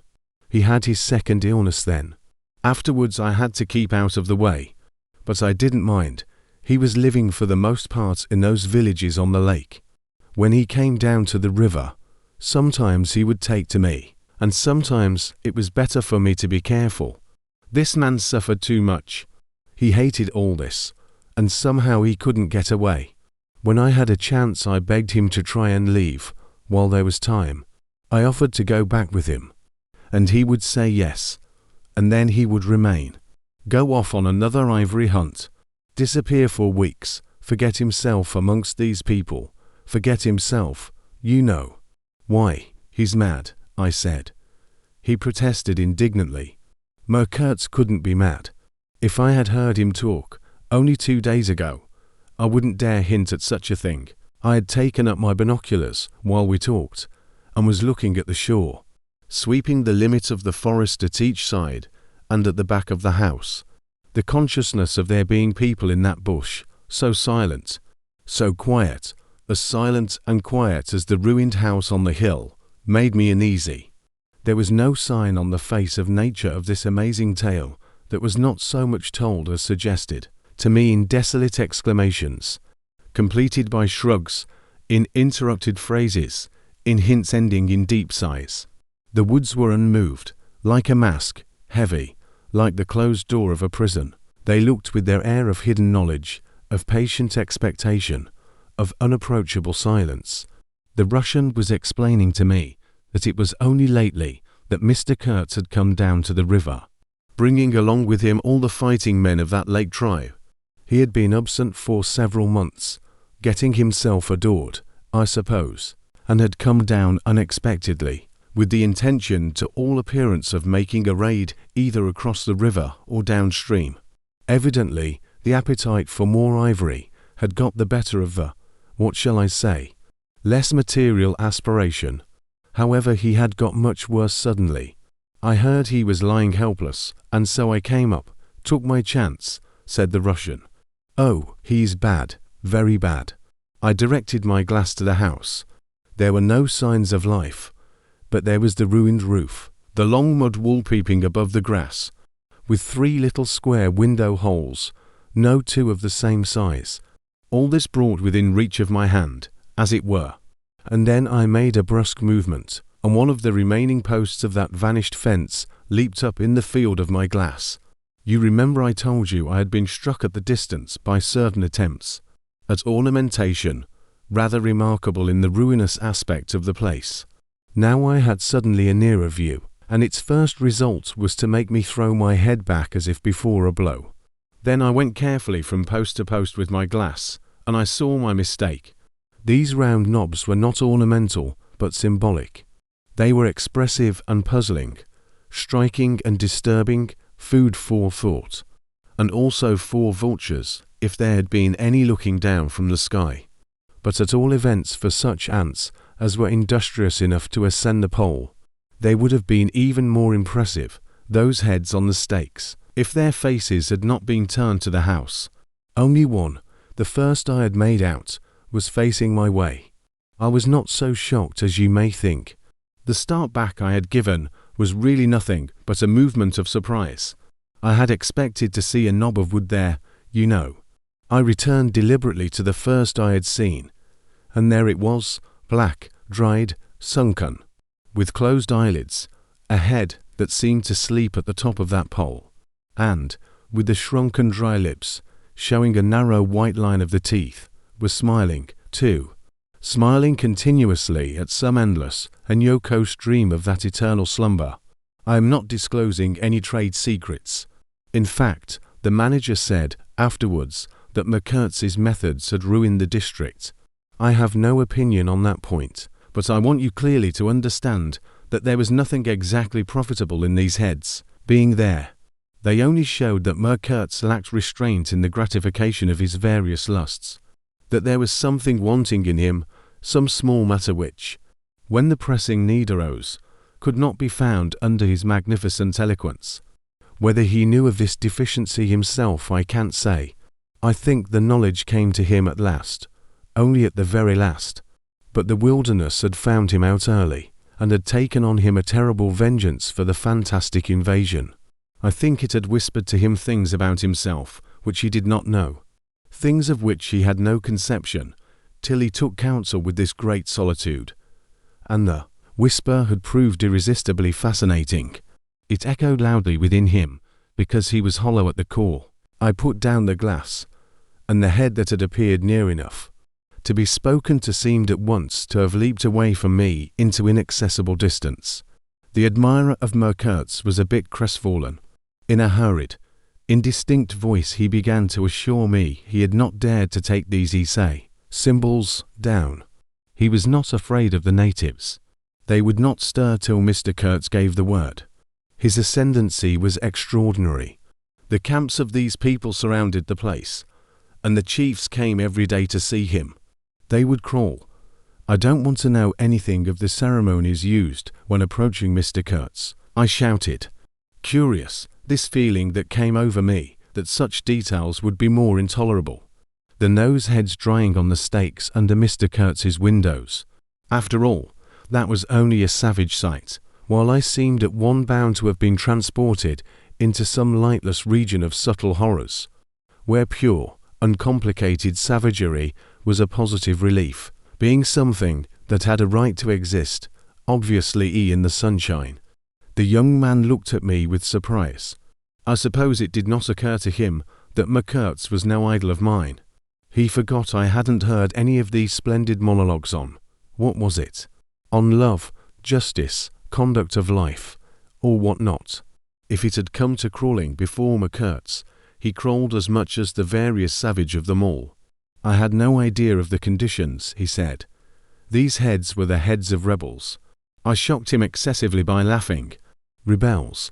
What would be the next definition I was to hear? There had been enemies, criminals, workers, and these were rebels. Those rebellious heads looked very subdued to me on their sticks. You don't know how such a life tries a man like Kurtz, cried Kurtz's last disciple. Well, and you, I said. I am a simple man. I have no great thoughts. I want nothing from anybody. How can you compare me to? His feelings were too much for speech, and suddenly he broke down. I don't understand, he groaned. I've been doing my best to keep him alive, and that's enough. I had no hand in all this.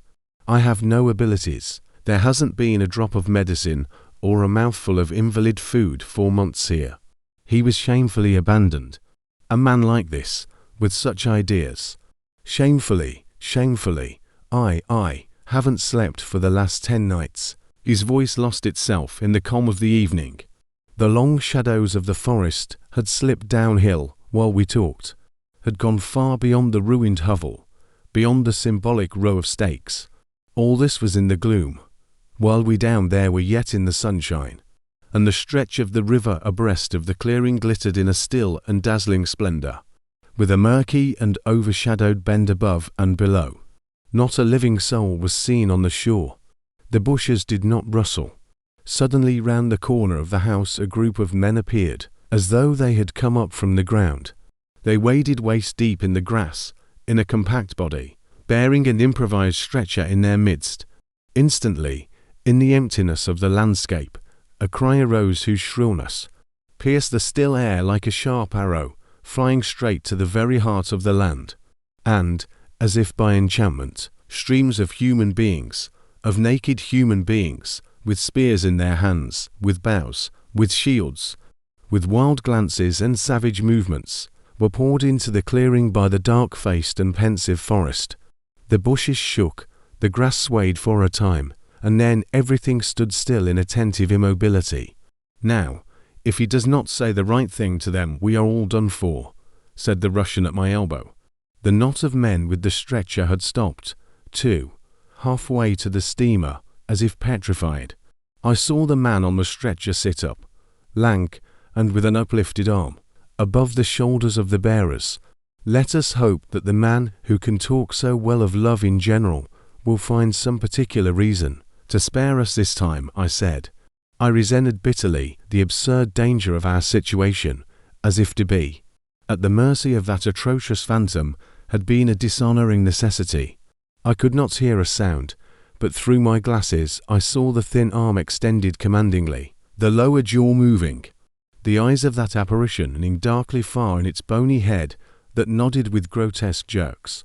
Kurtz, Kurtz. That means short in German, don't it? Well, the name was as true as everything else in his life and death. He looked at least 7 feet long. His covering had fallen off, and his body emerged from it pitiful and appalling as from a winding sheet. I could see the cage of his ribs all astir, the bones of his arm waving. It was as though an animated image of death carved out of old ivory had been shaking its hand with menaces at a motionless crowd of men made of dark and glittering bronze. I saw him open his mouth wide.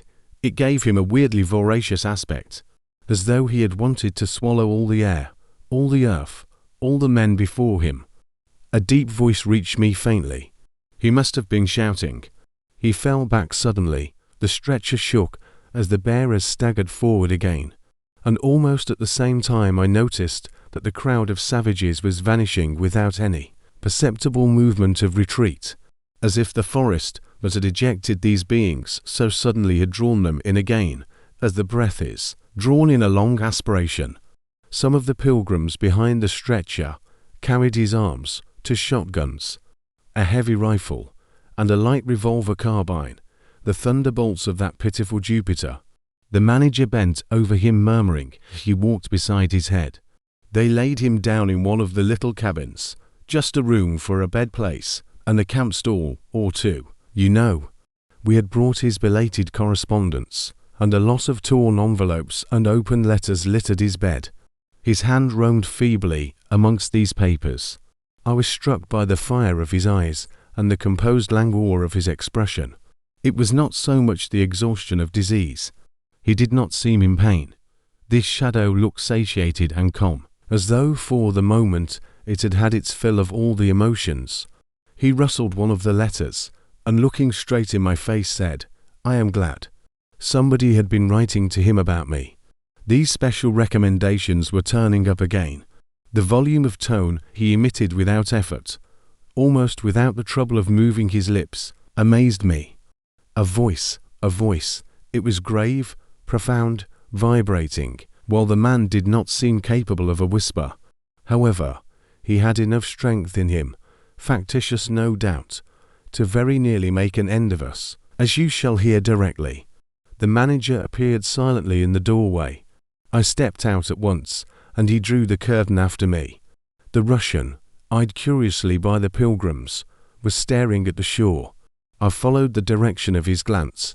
Dark human shapes could be made out in the distance, flitting indistinctly against the gloomy border of the forest, and near the river 2 bronze figures, leaning on tall spears, stood in the sunlight under fantastic headdresses of spotted skins, warlike and still in statuesque repose. And from right to left along the lighted shore moved a wild and gorgeous apparition of a woman. She walked with measured steps, draped in striped and fringed cloths, treading the earth proudly, with a slight jingle and flash of barbarous ornaments. She carried her head high. Her hair was done in the shape of a helmet. She had brass leggings to the knee, brass wire gauntlets to the elbow, a crimson spot on her tawny cheek, innumerable necklaces of glass beads on her neck, bizarre things, charms, gifts of witch men, that hung about her, glittered and trembled at every step. She must have had the value of several elephant tusks upon her. She was savage and superb, wild-eyed and magnificent. There was something ominous and stately in her deliberate progress, and in the hush that had fallen suddenly upon the whole sorrowful land, the immense wilderness, the colossal body of the fecund and mysterious life seemed to look at her, pensive, as though it had been looking at the image of its own tenebrous and passionate soul. She came abreast of the steamer, stood still, and faced us. Her long shadow fell to the water's edge. Her face had a tragic and fierce aspect of wild sorrow and of dumb pain mingled with the fear of some struggling, half-shaped resolve. She stood looking at us without a stir, and like the wilderness itself, with an air of brooding over an inscrutable purpose. A whole minute passed, and then she made a step forward. There was a low jingle, a glint of yellow metal, a sway of fringed draperies, and she stopped as if her heart had failed her. The young fellow by my side growled. The pilgrims murmured at my back. She looked at us all as if her life had depended upon the unswerving steadiness of her glance. Suddenly she pinned her bared arms and threw them up rigid above her head, as though in an uncontrollable desire to touch the sky, and at the same time the swift shadows darted out on the earth, swept around on the river, gathering the steamer into a shadowy embrace. A formidable silence hung over the scene. She turned away slowly, walked on, following the bank, and passed into the bushes to the left. Once only her eyes gleamed back at us in the dusk of the thickets before she disappeared. If she had offered to come aboard, I really think I would have tried to shoot her, said the man of patches, nervously. I have been risking my life every day for the last fortnight to keep her out of the house. She got in one day, and kicked up a row about those miserable rags I picked up in the storeroom to mend my clothes with. I wasn't decent, at least it must have been that, for she talked like a fury to Kurtz for an hour, pointing at me now and then. I don't understand the dialect of this tribe.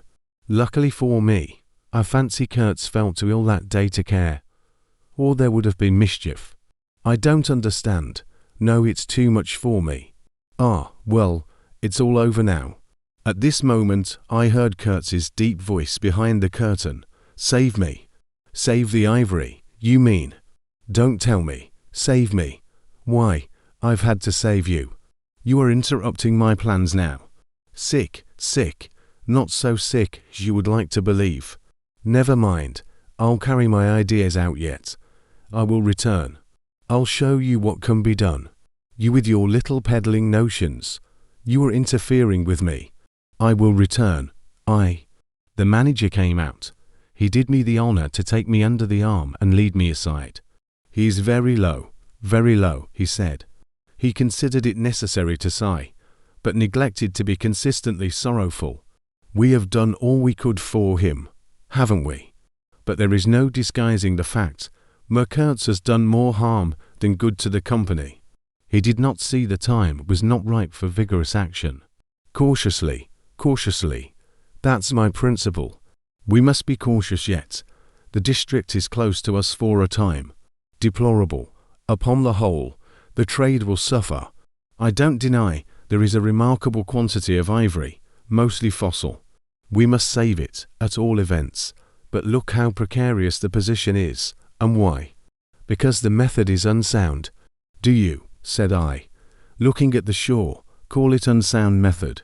Without doubt, he exclaimed heartily. Don't you? No method at all. I murmured after a while. Exactly, he exulted. I anticipated this. Shows a complete want of judgment. It is my duty to point it out in the proper quarter. Oh, said I. That fellow, what's his name? The brickmaker. Will make a readable report for you. He appeared confounded for a moment. It seemed to me I had never breathed an atmosphere so vile, and I turned mentally to Kurtz for relief. Positively for relief. Nevertheless, I think Kurtz is a remarkable man, I said with emphasis. He started, dropped on me a heavy glance, said very quietly he was, and turned his back on me. My hour of favour was over. I found myself lumped along with Kurtz as a partisan of methods for which the time was not ripe. I was unsound. But it was something to have at least a choice of nightmares. I had turned to the wilderness really, not to Mr. Kurtz, who, I was ready to admit, was as good as buried. And for a moment it seemed to me as if I also were buried in a vast grave full of unspeakable secrets. I felt an intolerable weight oppressing my breast, the smell of the damp earth, the unseen presence of victorious corruption, the darkness of an impenetrable night. The Russian tapped me on the shoulder.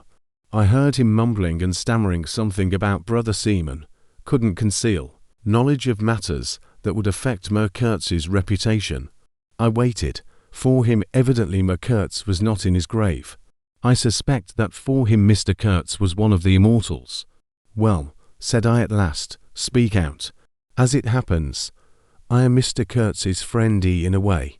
He stated with a good deal of formality that had we not been of the same profession, he would have kept the matter to himself without regard to consequences.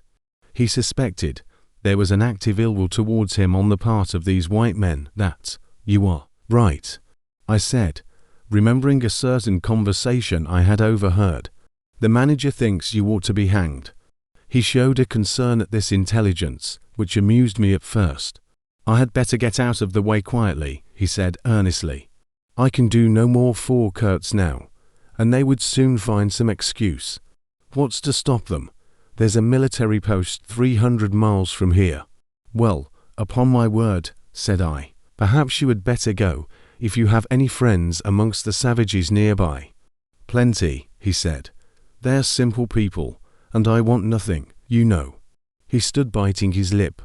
Then, I don't want any harm to happen to these whites here. But of course I was thinking of Mr. Kurtz's reputation. But you are a brother seaman and, all right, said I, after a time. Kurtz's reputation is safe with me. I did not know how truly I spoke. He informed me, lowering his voice, that it was Kurtz who had ordered the attack to be made on the steamer. He hated sometimes the idea of being taken away. And then again, but I don't understand these matters. I am a simple man. He thought it would scare you away, that you would give it up, thinking him dead. I could not stop him. Oh, I had an awful time of it this last month. Very well, I said. He's all right now. Yes, he muttered, not very convinced apparently. Thanks, said I. I shall keep my eyes open.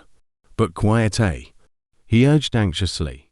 It would be awful for his reputation if anybody here. I promised a complete discretion with great gravity. I have a canoe and 3 black fellows waiting not very far. I am off. Could you give me a few Martini Henry cartridges? I could, and did, with proper secrecy. He helped himself, with a wink at me, to a handful of my tobacco. Between sailors, you know, good English tobacco.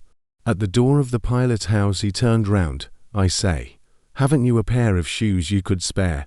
He raised one leg. Look. The soles were tied with knotted strings, sandal wires under his bare feet. I rooted out an old pair, at which he looked with admiration before tucking it under his left arm.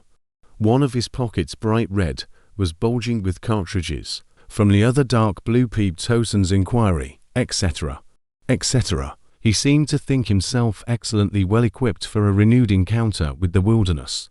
I'll never meet such a man again. You ought to have heard him recite poetry, his own, too. It was, he told me. Poetry. He rolled his eyes at the recollection of these delights. Oh, he enlarged my mind. Goodbye, said I. He shook hands and vanished in the night. Sometimes I ask myself whether I had ever really seen him, whether it was possible to meet such a phenomenon. When I woke up shortly after midnight, his warning came to my mind with its hint of danger that seemed, in the starred darkness, real enough to make me get up for the purpose of having a look round. On the hill a big fire burned, illuminating fitfully a crooked corner of the station house. One of the agents, with a picket of a few of our blacks, armed for the purpose, was keeping guard over the ivory, but deep within the forest, red gleams that wavered, that seemed to sink and rise from the ground amongst confused columnar shapes of intense blackness, showed the exact position of the camp where Kurtz's adorers were keeping their uneasy vigil. The monotonous beating of a big drum filled the air with muffled shocks and the lingering vibration. A steady droning sound of many men chanting each to himself. Some weird incantation came out from the black, flat wall of the woods as the humming of bees comes out of a hive, and had a strange narcotic effect upon my half-awake senses. I believe I dozed off leaning over the rail, till an abrupt burst of yells, an overwhelming outbreak of a pent-up and mysterious frenzy, woke me up in a bewildered wonder. It was cut short all at once, and the low droning went on with an effect of audible and soothing silence. I glanced casually into the little cabin. A light was burning within, but Kurtz was not there. I think I would have raised an outcry if I had believed my eyes. But I didn't believe them at first. The thing seemed so impossible. The fact is, I was completely unnerved by a sheer blank fright, pure abstract terror, unconnected with any distinct shape of physical danger. What made this emotion so overpowering was, how shall I define it? The moral shock I received, as if something altogether monstrous, intolerable to thought and odious to the soul, had been thrust upon me unexpectedly. This lasted, of course, the merest fraction of a second, and then the usual sense of commonplace, deadly danger, the possibility of a sudden onslaught and massacre, or something of the kind, which I saw impending, was positively welcome and composing. It pacified me, in fact, so much that I did not raise an alarm. There was an agent buttoned up inside an ulster and sleeping on a chair on deck within 3 feet of me. The yells had not awakened him. He snored very slightly. I left him to his slumbers and leaped ashore. I did not betray Mr. Kurtz.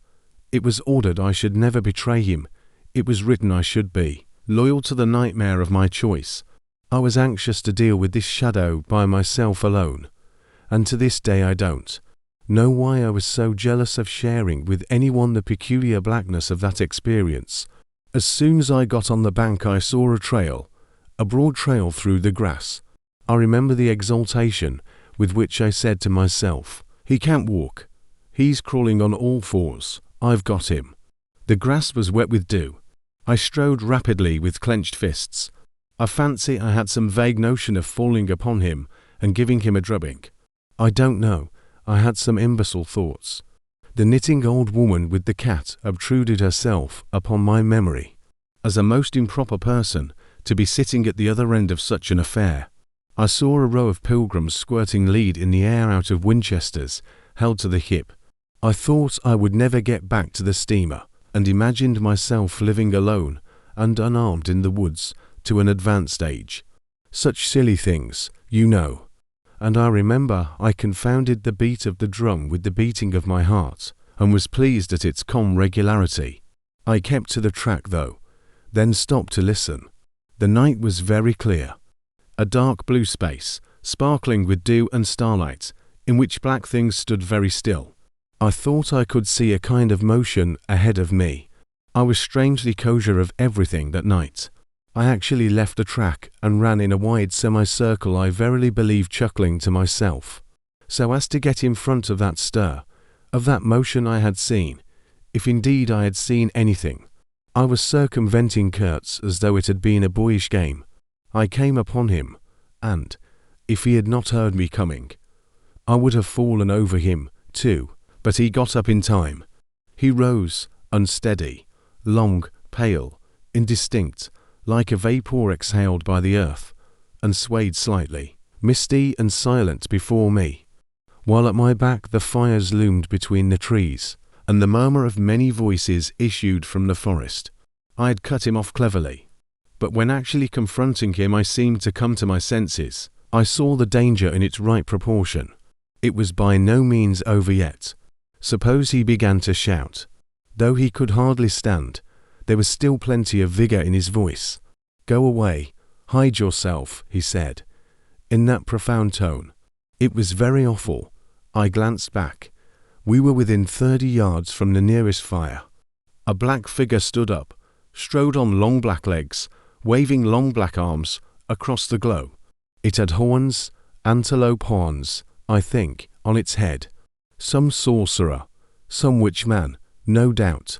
It looked fiend-like enough. "Do you know what you are doing?" I whispered. "Perfectly," he answered, raising his voice for that single word. It sounded to me far off and yet loud, like a hail through a speaking trumpet. If he makes a row we are lost, I thought to myself. This clearly was not a case for fisticuffs, even apart from the very natural aversion. I had to beat that shadow, this wandering and tormented thing. "You will be lost," I said. "Utterly lost. One gets sometimes such a flash of inspiration, you know." I did say the right thing, though indeed he could not have been more irretrievably lost than he was at this very moment. When the foundations of our intimacy were being laid, to endure, even to the end, even beyond. I had immense plans. He muttered irresolutely. "Yes," said I, "but if you try to shout I'll smash your head with." There was not a stick or a stone near. "I will throttle you for good," I corrected myself.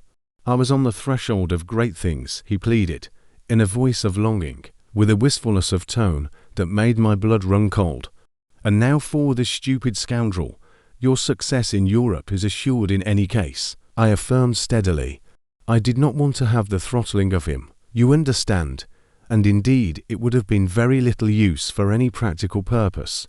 I tried to break the spell, the heavy, mute spell of the wilderness, that seemed to draw him to its pitiless breast by the awakening of forgotten and brutal instincts, by the memory of gratified and monstrous passions. This alone, I was convinced, had driven him out to the edge of the forest, to the bush, towards the gleam of fires, the throb of drums, the drone of weird incantations. This alone had beguiled his unlawful soul beyond the bounds of permitted aspiration. And, don't you see, the terror of the position was not in being knocked on the head, though I had a very lively sense of that danger, too, but in this, that I had to deal with a being to whom I could not appeal in the name of anything high or low. I had, even like the niggers, to invoke him himself, his own exalted and incredible degradation. There was nothing either above or below him, and I knew it. He had kicked himself loose of the earth. Confound the man, he had kicked the very earth to pieces. He was alone, and I before him did not know whether I stood on the ground or floated in the air. I've been telling you what we said, repeating the phrases we pronounced, but what's the good? They were common everyday words, the familiar, vague sounds exchanged on every waking day of life. But what of that? They had behind them, to my mind, the terrific suggestiveness of words heard in dreams, of phrases spoken in nightmares. Soul. If anybody ever struggled with a soul, I am the man. And I wasn't arguing with a lunatic either. Believe me or not, his intelligence was perfectly clear, concentrated, it is true, upon himself with horrible intensity, yet clear. And therein was my only chance barring, of course, the killing him there and then, which wasn't so good, on account of unavoidable noise. But his soul was mad, being alone in the wilderness. It had looked within itself, and, by heavens, I tell you, it had gone mad. I had, for my sins, I suppose, to go through the ordeal of looking into it myself. No eloquence could have been so withering to one's belief in mankind as his final burst of sincerity. He struggled with himself, too. I saw it, I heard it. I saw the inconceivable mystery of a soul that knew no restraint, no faith, and no fear, yet struggling blindly with itself. I kept my head pretty well. But when I had him at last stretched on the couch, I wiped my forehead, while my legs shook under me, as though I had carried half a ton on my back down that hill. And yet I had only supported him, his bony arm clasped round my neck, and he was not much heavier than a child. When next day we left at noon, the crowd, of whose presence behind the curtain of trees I had been acutely conscious all the time, flowed out of the woods again, filled the clearing, covered the slope with a mass of naked, breathing, quivering, bronze bodies. I steamed up a bit, then swung downstream, and 2,000 eyes followed the evolutions of the splashing, thumping, fierce river demon beating the water with its terrible tail and breathing black smoke into the air. In front of the first rank, along the river, 3 men, plastered with bright red earth from head to foot, strutted to and fro restlessly. When we came abreast again, they faced the river, stamped their feet, nodded their horned heads, swayed their scarlet bodies. They shook towards the fierce river demon a bunch of black feathers, a mangy skin with a pendant tail, something that looked a dried gourd. They shouted periodically together strings of amazing words that resembled no sounds of human language, and the deep murmurs of the crowd, interrupted suddenly, were like the responses of some satanic litany. We had carried Kurtz into the pilot house. There was more air there. Lying on the couch, he stared through the open shutter. There was an eddy in the mass of human bodies, and the woman with helmeted head and tawny cheeks rushed out to the very brink of the stream. She put out her hands, shouted something, and all that wild mob took up the shout in a roaring chorus of articulated, rapid, breathless utterance. "Do you understand this?" I asked. He kept on looking out past me with fiery, longing eyes, with a mingled expression of wistfulness and hate. He made no answer, but I saw a smile of indefinable meaning, appear on his colourless lips that a moment after twitched convulsively. "Do I not?" he said slowly, gasping, as if the words had been torn out of him by a supernatural power.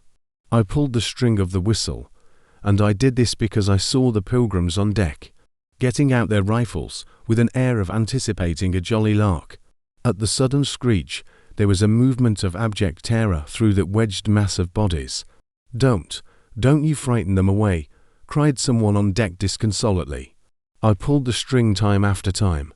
They broke and ran, they leaped, they crouched, they swerved, they dodged the flying terror of the sound.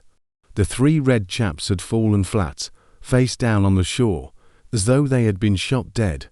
Only the barbarous and superb woman did not so much as flinch, and stretched tragically her bare arms after us over the sombre and glittering river. And then that imbecile crowd down on the deck started their little fun, and I could see nothing more for smoke. The brown current ran swiftly out of the heart of darkness, bearing us down towards the sea with twice the speed of our upward progress. And Kurtz's life was running swiftly, too, ebbing out of his heart into the sea of inexorable time. The manager was very placid. He had no vital anxieties now. He took us both in with a comprehensive and satisfied glance. The affair had come off as well as could be wished. I saw the time approaching when I would be left alone of the party of unsound method. The pilgrims looked upon me with disfavour. I was, so to speak, numbered with the dead. It is strange how I accepted this unforeseen partnership, this choice of nightmares, forced upon me in the tenebrous land invaded by these mean and greedy phantoms. Kurtz discoursed. A voice. It rang deep to the very last. It survived his strength to hide in the magnificent folds of eloquence the barren darkness of his heart. Oh, he struggled. The wastes of his weary brain were haunted by shadowy images now, images of wealth and fame revolving obsequiously round his unextinguishable gift of noble and lofty expression. My intended, my station, my career, my ideas, these were the subjects for the occasional utterances of elevated sentiments. The shade of the original Kurtz frequented the bedside of the hollow sham, whose fate it was to be buried presently in the mould of primeval earth. But both the diabolic love and the unearthly hate of the mysteries it had penetrated fought for the possession of that soul, satiated with primitive emotions, avid of lying fame, of sham distinction, of all the appearances of success and power. Sometimes he was contemptibly childish. He desired to have kings meet him at railway stations on his return from some ghastly nowhere, where he intended to accomplish great things. You show them you have in you something that is really profitable, and then there will be no limits to the recognition of your ability, he would say. Of course, you must take care of the motives, right motives, always. The long reaches that were like one and the same reach, monotonous bends that were exactly alike, slipped past the steamer with their multitude of secular trees, looking patiently after this grimy fragment of another world, the forerunner of change, of conquest, of trade, of massacres, of blessings. I looked ahead, piloting. "Close the shutter," said Kurtz suddenly one day. "I can't bear to look at this." I did so. There was a silence. "Oh, but I will wring your heart yet," he cried at the invisible wilderness. We broke down, as I had expected, and had to lie up for repairs at the head of an island. This delay was the first thing that shook Kurtz's confidence. One morning he gave me a packet of papers and a photograph, the lot tied together with a shoestring. "Keep this for me," he said. "This noxious fool," meaning the manager, "is capable of prying into my boxes when I am not looking." In the afternoon I saw him. He was lying on his back with closed eyes, and I withdrew quietly, but I heard him mutter, "Live rightly, die, die." I listened. There was nothing more. Was he rehearsing some speech in his sleep? Or was it a fragment of a phrase from some newspaper article? He had been writing for the papers and meant to do so again, for the furthering of my ideas. It's a duty. His was an impenetrable darkness. I looked at him as you peer down at a man who is lying at the bottom of a precipice where the sun never shines. But I had not much time to give him, because I was helping the engine driver to take to pieces the leaky cylinders, to straighten a bent connecting rod, and in other such matters. I lived in an infernal mess of rust, filings, nuts, bolts, spanners, hammers, ratchet drills, things I abominate, because I don't get on with them. I tended the little forge we fortunately had aboard. I toiled wearily in a wretched scrap heap, unless I had the shakes about to stand. One evening coming in with a candle was startled to hear him say, a little tremulously, "I am lying here in the dark waiting for death." The light was within a foot of his eyes. I forced myself to murmur, "Oh, nonsense," and stood over him as if transfixed. Anything approaching the change that came over his features I have never seen before, and hope never to see again. Oh, I wasn't touched. I was fascinated. It was as though a veil had been rent. I saw on that ivory face the expression of somber pride, of ruthless power, of craven terror, of an intense and hopeless despair. Did he live his life again in every detail of desire, temptation, and surrender during that supreme moment of complete knowledge? He cried in a whisper at some image, at some vision. He cried out twice, a cry that was no more than a breath. The horror, the horror. I blew the candle out and left the cabin. The pilgrims were dining in the mess room, and I took my place opposite the manager, who lifted his eyes to give me a questioning glance, which I successfully ignored. He leaned back, serene, with that peculiar smile of his sealing the unexpressed depths of his meanness. A continuous shower of small flies streamed upon the lamp, upon the cloth, upon our hands and faces. Suddenly, the manager's boy put his insolent black head in the doorway and said in a tone of scathing contempt, "Mr. Kurtz, he dead." All the pilgrims rushed out to see. I remained and went on with my dinner. I believe I was considered brutally callous. However, I did not eat much. There was a lamp in there, light, don't you know, and outside it was so beastly dark. I went no more near the remarkable man who had pronounced a judgment upon the adventures of his soul on this earth. The voice was gone. What else had been there? But I am of course aware that next day the pilgrims buried something in a muddy hole, and then they very nearly buried me. However, as you see, I did not go to join Kurtz there and then. I did not. I remained to dream the nightmare out to the end, and to show my loyalty to Kurtz once more. Destiny, my destiny, droll thing life is, that mysterious arrangement of merciless logic for a futile purpose. The most you can hope from it is some knowledge of yourself. That comes too late, a crop of unextinguishable regrets. I have wrestled with death. It is the most unexciting contest you can imagine. It takes place in an impalpable greyness, with nothing underfoot, with nothing around, without spectators, without clamour, without glory, without the great desire of victory, without the great fear of defeat, in a sickly atmosphere of tepid scepticism, without much belief in your own right, and still less in that of your adversary. If such is the form of ultimate wisdom, then life is a greater riddle than some of us think it to be. I was within a hair's breadth of the last opportunity for pronouncement, and I found with humiliation that probably I would have nothing to say. This is the reason why I affirm that Kurtz was a remarkable man. He had something to say, he said it. Since I had peeped over the edge myself, I understand better the meaning of his stare, that could not see the flame of the candle, but was wide enough to embrace the whole universe, piercing enough to penetrate all the hearts that beat in the darkness. He had summed up, he had judged. The horror. He was a remarkable man. After all, this was the expression of some sort of belief. It had candour, it had conviction, it had a vibrating note of revolt in its whisper. It had the appalling face of a glimpsed truth, the strange commingling of desire and hate.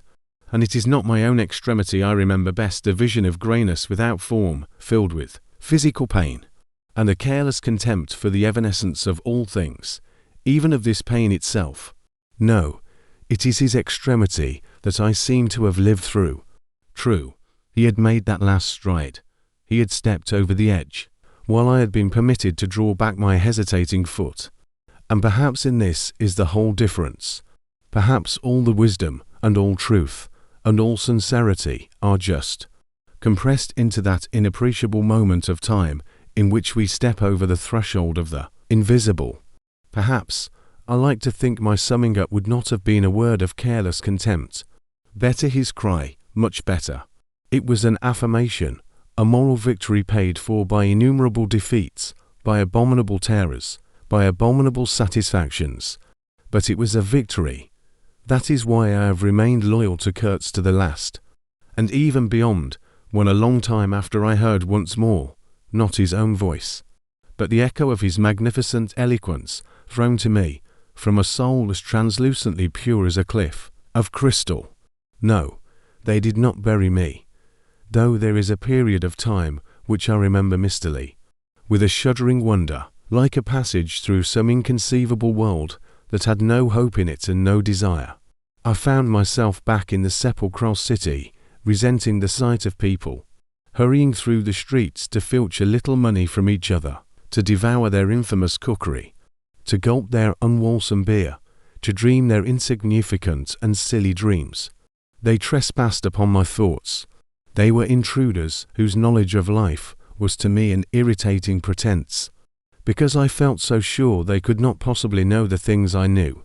Their bearing, which was simply the bearing of commonplace individuals going about their business in the assurance of perfect safety, was offensive to me, like the outrageous flauntings of folly in the face of a danger it is unable to comprehend. I had no particular desire to enlighten them, but I had some difficulty in restraining myself from laughing in their faces, so full of stupid importance. I dare say I was not very well at that time. I tottered about the streets. There were various affairs to settle, grinning bitterly at perfectly respectable persons. I admit my behaviour was inexcusable, but then my temperature was seldom normal in these days. My dear aunt's endeavours to nurse up my strength seemed altogether beside the mark. It was not my strength that wanted nursing. It was my imagination that wanted soothing. I kept the bundle of papers given me by Kurtz, not knowing exactly what to do with it. His mother had died lately, watched over, as I was told, by his intended. A clean-shaved man, with an official manner, and wearing gold-rimmed spectacles, called on me one day and made inquiries, at first circuitous, afterwards suavely pressing, about what he was pleased to denominate certain documents. I was not surprised, because I had had to rows with the manager on the subject out there. I had refused to give up the smallest scrap out of that package, and I took the same attitude with the spectacled man. He became darkly menacing at last, and with much heat argued that the company had the right to every bit of information about its territories. and said he, Kurtz's knowledge of unexplored regions must have been necessarily extensive and peculiar, owing to his great abilities and to the deplorable circumstances in which he had been placed. Therefore, I assured him Kurtz's knowledge, however extensive, did not bear upon the problems of commerce or administration. He invoked then the name of science. It would be an incalculable loss if, etc., etc. I offered him the report on the suppression of savage customs, with the postscriptum torn off. He took it up eagerly, but ended by sniffing at it with an air of contempt. This is not what we had a right to expect, he remarked. Expect nothing else, I said. There are only private letters. He withdrew upon some threat of legal proceedings, and I saw him no more. But another fellow, calling himself Kurtz's cousin, appeared 2 days later, and was anxious to hear all the details about his dear relative's last moments. Incidentally, he gave me to understand that Kurtz had been essentially a great musician. There was the making of an immense success, said the man, who was an organist. I believe, with lank grey hair flowing over a greasy coat collar. I had no reason to doubt his statement, and to this day I am unable to say what was Kurtz's profession, whether he ever had any, which was the greatest of his talents. I had taken him for a painter who wrote for the papers, or else for a journalist who could paint, but even the cousin who took snuff during the interview could not tell me what he had been, exactly. He was a universal genius, on that point one agreed with the old chap, who thereupon blew his nose noisily into a large cotton handkerchief and withdrew in senile agitation, bearing off some family letters and memoranda without importance. Ultimately, a journalist anxious to know something of the fate of his dear colleague turned up. This visitor informed me Kurtz's proper sphere ought to have been politics on the popular side. He had furry straight eyebrows, bristly hair cropped short, an eyeglass on a broad ribbon, and, becoming expansive, confessed his opinion that Kurtz really couldn't write a bit, but heavens, how that man could talk. He electrified large meetings. He had faith, don't you see? He had the faith. He could get himself to believe anything, anything. He would have been a splendid leader of an extreme party. What party? I asked. Any party, answered the other. He was an anti-extremist. Did I not think so? I assented. Did I know, he asked, with a sudden flash of curiosity, what it was that had induced him to go out there? Yes, said I, and forthwith handed him the famous report for publication, if he thought fit. He glanced through it hurriedly, mumbling all the time, judged it would do, and took himself off with this plunder. Thus I was left at last with a slim packet of letters and the girl's portrait. She struck me as beautiful. I mean, she had a beautiful expression. I know that the sunlight can be made to lie, too, yet one felt that no manipulation of light and pose could have conveyed the delicate shade of truthfulness upon those features. She seemed ready to listen, without mental reservation, without suspicion, without a thought for herself. I concluded I would go and give her back her portrait and those letters myself. Curiosity, yes, and also some other feeling perhaps. All that had been Kurtz's had passed out of my hands, his soul, his body, his station, his plans, his ivory, his career. There remained only his memory and his intended, and I wanted to give that up, too, to the past, in a way, to surrender personally all that remained of him with me to that oblivion, which is the last word of our common fate. I don't defend myself. I had no clear perception of what it was I really wanted. Perhaps it was an impulse of unconscious loyalty, or the fulfillment of one of those ironic necessities that lurk in the facts of human existence. I don't know, I can't tell, but I went. I thought his memory was like the other memories of the dead that accumulate in every man's life, a vague impress on the brain of shadows that had fallen on it in their swift and final passage. But before the high and ponderous door, between the tall houses of a street as still and decorous as a well-kept alley in a cemetery, I had a vision of him on the stretcher, opening his mouth voraciously, as if to devour all the earth with all its mankind. He lived then before me. He lived as much as he had ever lived, a shadow insatiable of splendid appearances, of frightful realities, a shadow darker than the shadow of the night, and draped nobly in the folds of a gorgeous eloquence. The vision seemed to enter the house with me, the stretcher, the phantom bearers, the wild crowd of obedient worshippers, the gloom of the forests, the glitter of the reach between the murky bends, the beat of the drum, regular and muffled like the beating of a heart, the heart of a conquering darkness. It was a moment of triumph for the wilderness, an invading and vengeful rush which, it seemed to me, I would have to keep back alone for the salvation of another soul. And the memory of what I had heard him say afar there, with the horned shapes stirring at my back, in the glow of fires, within the patient woods, those broken phrases came back to me, were heard again in their ominous and terrifying simplicity. I remembered his abject pleading, his abject threats, the colossal scale of his vile desires, the meanness, the torment, the tempestuous anguish of his soul. And later on I seemed to see his collected languid manner, when he said one day, "This lot of ivory now is really mine. The company did not pay for it. I collected it myself at a very great personal risk. I am afraid they will try to claim it as theirs though. Jim, it is a difficult case. What do you think I ought to do? Resist? I want no more than justice." He wanted no more than justice. No more than justice. I rang the bell before a mahogany door on the first floor, and while I waited he seemed to stare at me out of the glassy panel. Stare.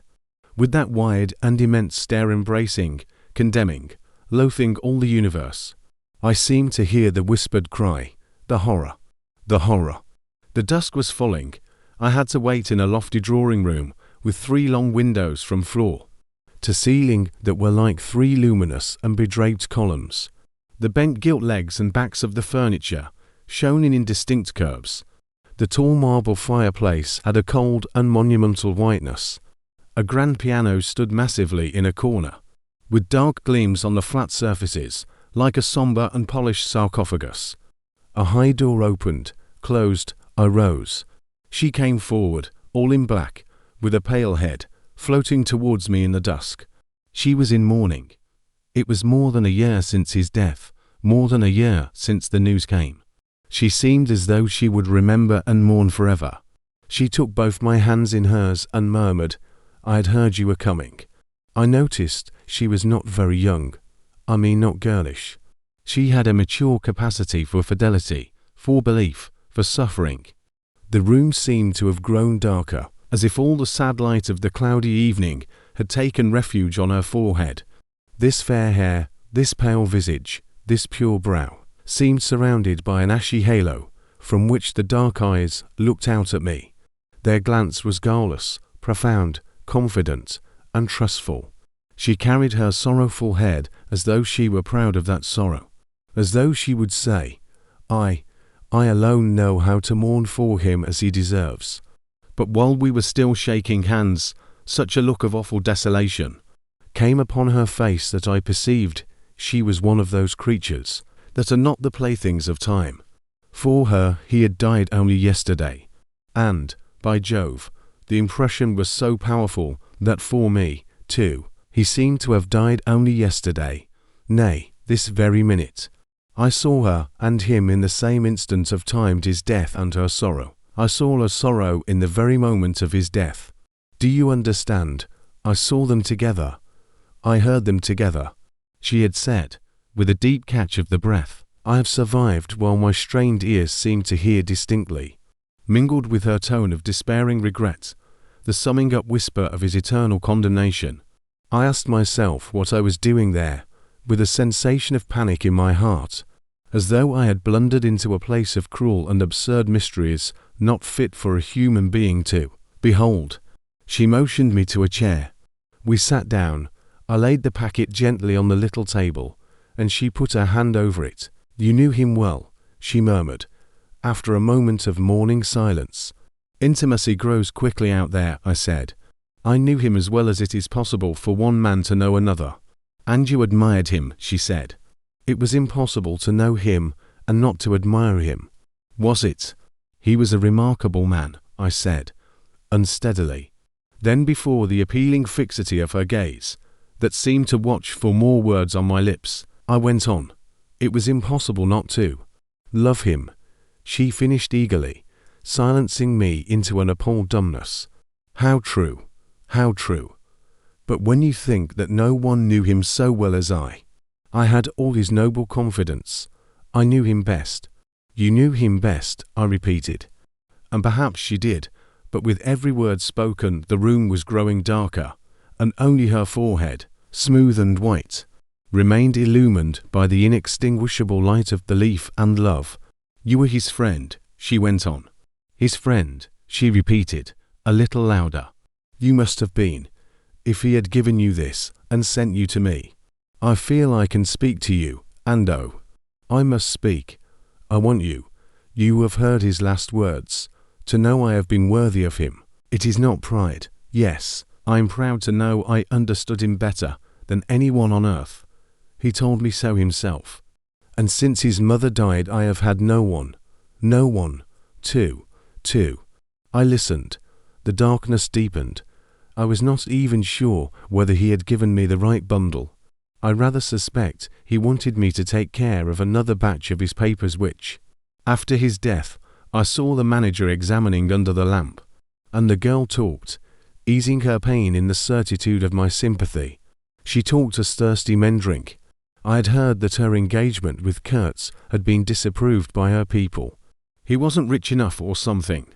And indeed I don't know whether he had not been a pauper all his life. He had given me some reason to infer that it was his impatience of comparative poverty that drove him out there.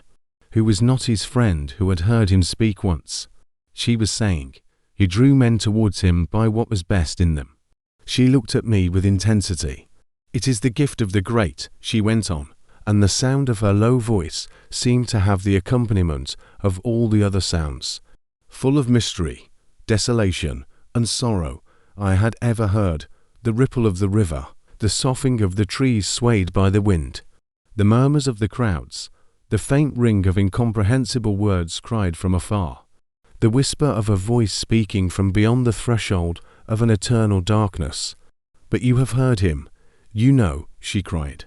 Yes, I know, I said with something like despair in my heart, but bowing my head before the faith that was in her, before that great and saving illusion that shone with an unearthly glow in the darkness, in the triumphant darkness from which I could not have defended her, from which I could not even defend myself. What a loss to me, to us, she corrected herself with beautiful generosity, then added in a murmur, to the world. By the last gleams of twilight I could see the glitter of her eyes, full of tears that would not fall. I have been very happy and very fortunate, very proud, she went on, to fortunate, to happy for a little while, and now I am unhappy for life. She stood up, her fair hair seemed to catch all the remaining light in a glimmer of gold. I rose, too.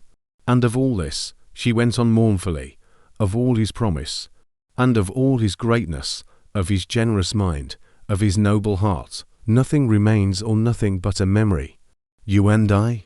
We shall always remember him, I said hastily. No, she cried. It is impossible that all this should be lost, that such a life should be sacrificed to leave nothing but sorrow. You know what vast plans he had. I knew of them, too. I could not perhaps understand, but others knew of them. Something must remain. His words, at least, have not died. His words will remain, I said. And his example, she whispered to herself. Men looked up to him, his goodness shone in every act. His example. True, I said. His example, too. Yes, his example. I forgot that. But I do not, I cannot believe, not yet. I cannot believe that I shall never see him again, that nobody will see him again. Never, never, never. She put out her arms as if after a retreating figure, stretching them back and with clasped pale hands across the fading and narrow sheen of the window. Never see him. I saw him clearly enough then. I shall see this eloquent phantom as long as I live, and I shall see her, too, a tragic and familiar shade, resembling in this gesture another one, tragic also, and bedecked with powerless charms, stretching bare brown arms over the glitter of the infernal stream, the stream of darkness. She said suddenly very low, "He died as he lived." "His end," said I, with dull anger stirring in me, "was in every way worthy of his life." "And I was not with him," she murmured. My anger subsided before a feeling of infinite pity. "Everything that could be done," I mumbled. "Oh, but I believed in him more than anyone on earth, more than his own mother, more than himself. He needed me. I would have treasured every sigh, every word, every sign, every glance." I felt like a chill grip on my chest. "Don't," I said, in a muffled voice. "Forgive me. I have mourned so long in silence. You were with him, to the last. I think of his loneliness. Nobody near to understand him. I would have understood. Perhaps no one to hear.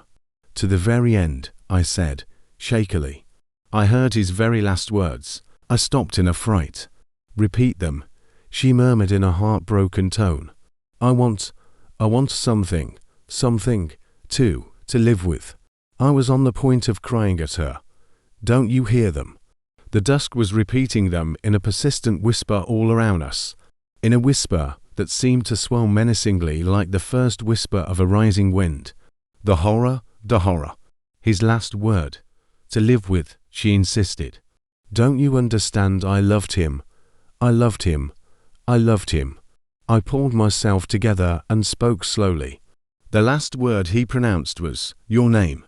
I heard a light sigh, and then my heart stood still, stopped dead short by an exulting and terrible cry, by the cry of inconceivable triumph and of unspeakable pain.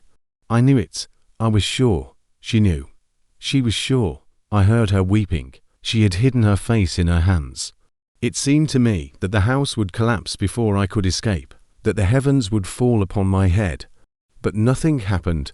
The heavens do not fall for such a trifle. Would they have fallen, I wonder, if I had rendered Kurtz that justice which was his due? Hadn't he said he wanted only justice? But I couldn't. I could not tell her. It would have been too dark altogether. Marlow ceased and sat apart, indistinct and silent, in the pose of a meditating Buddha. Nobody moved for a time. "We have lost the first of the ebb," said the director suddenly. I raised my head.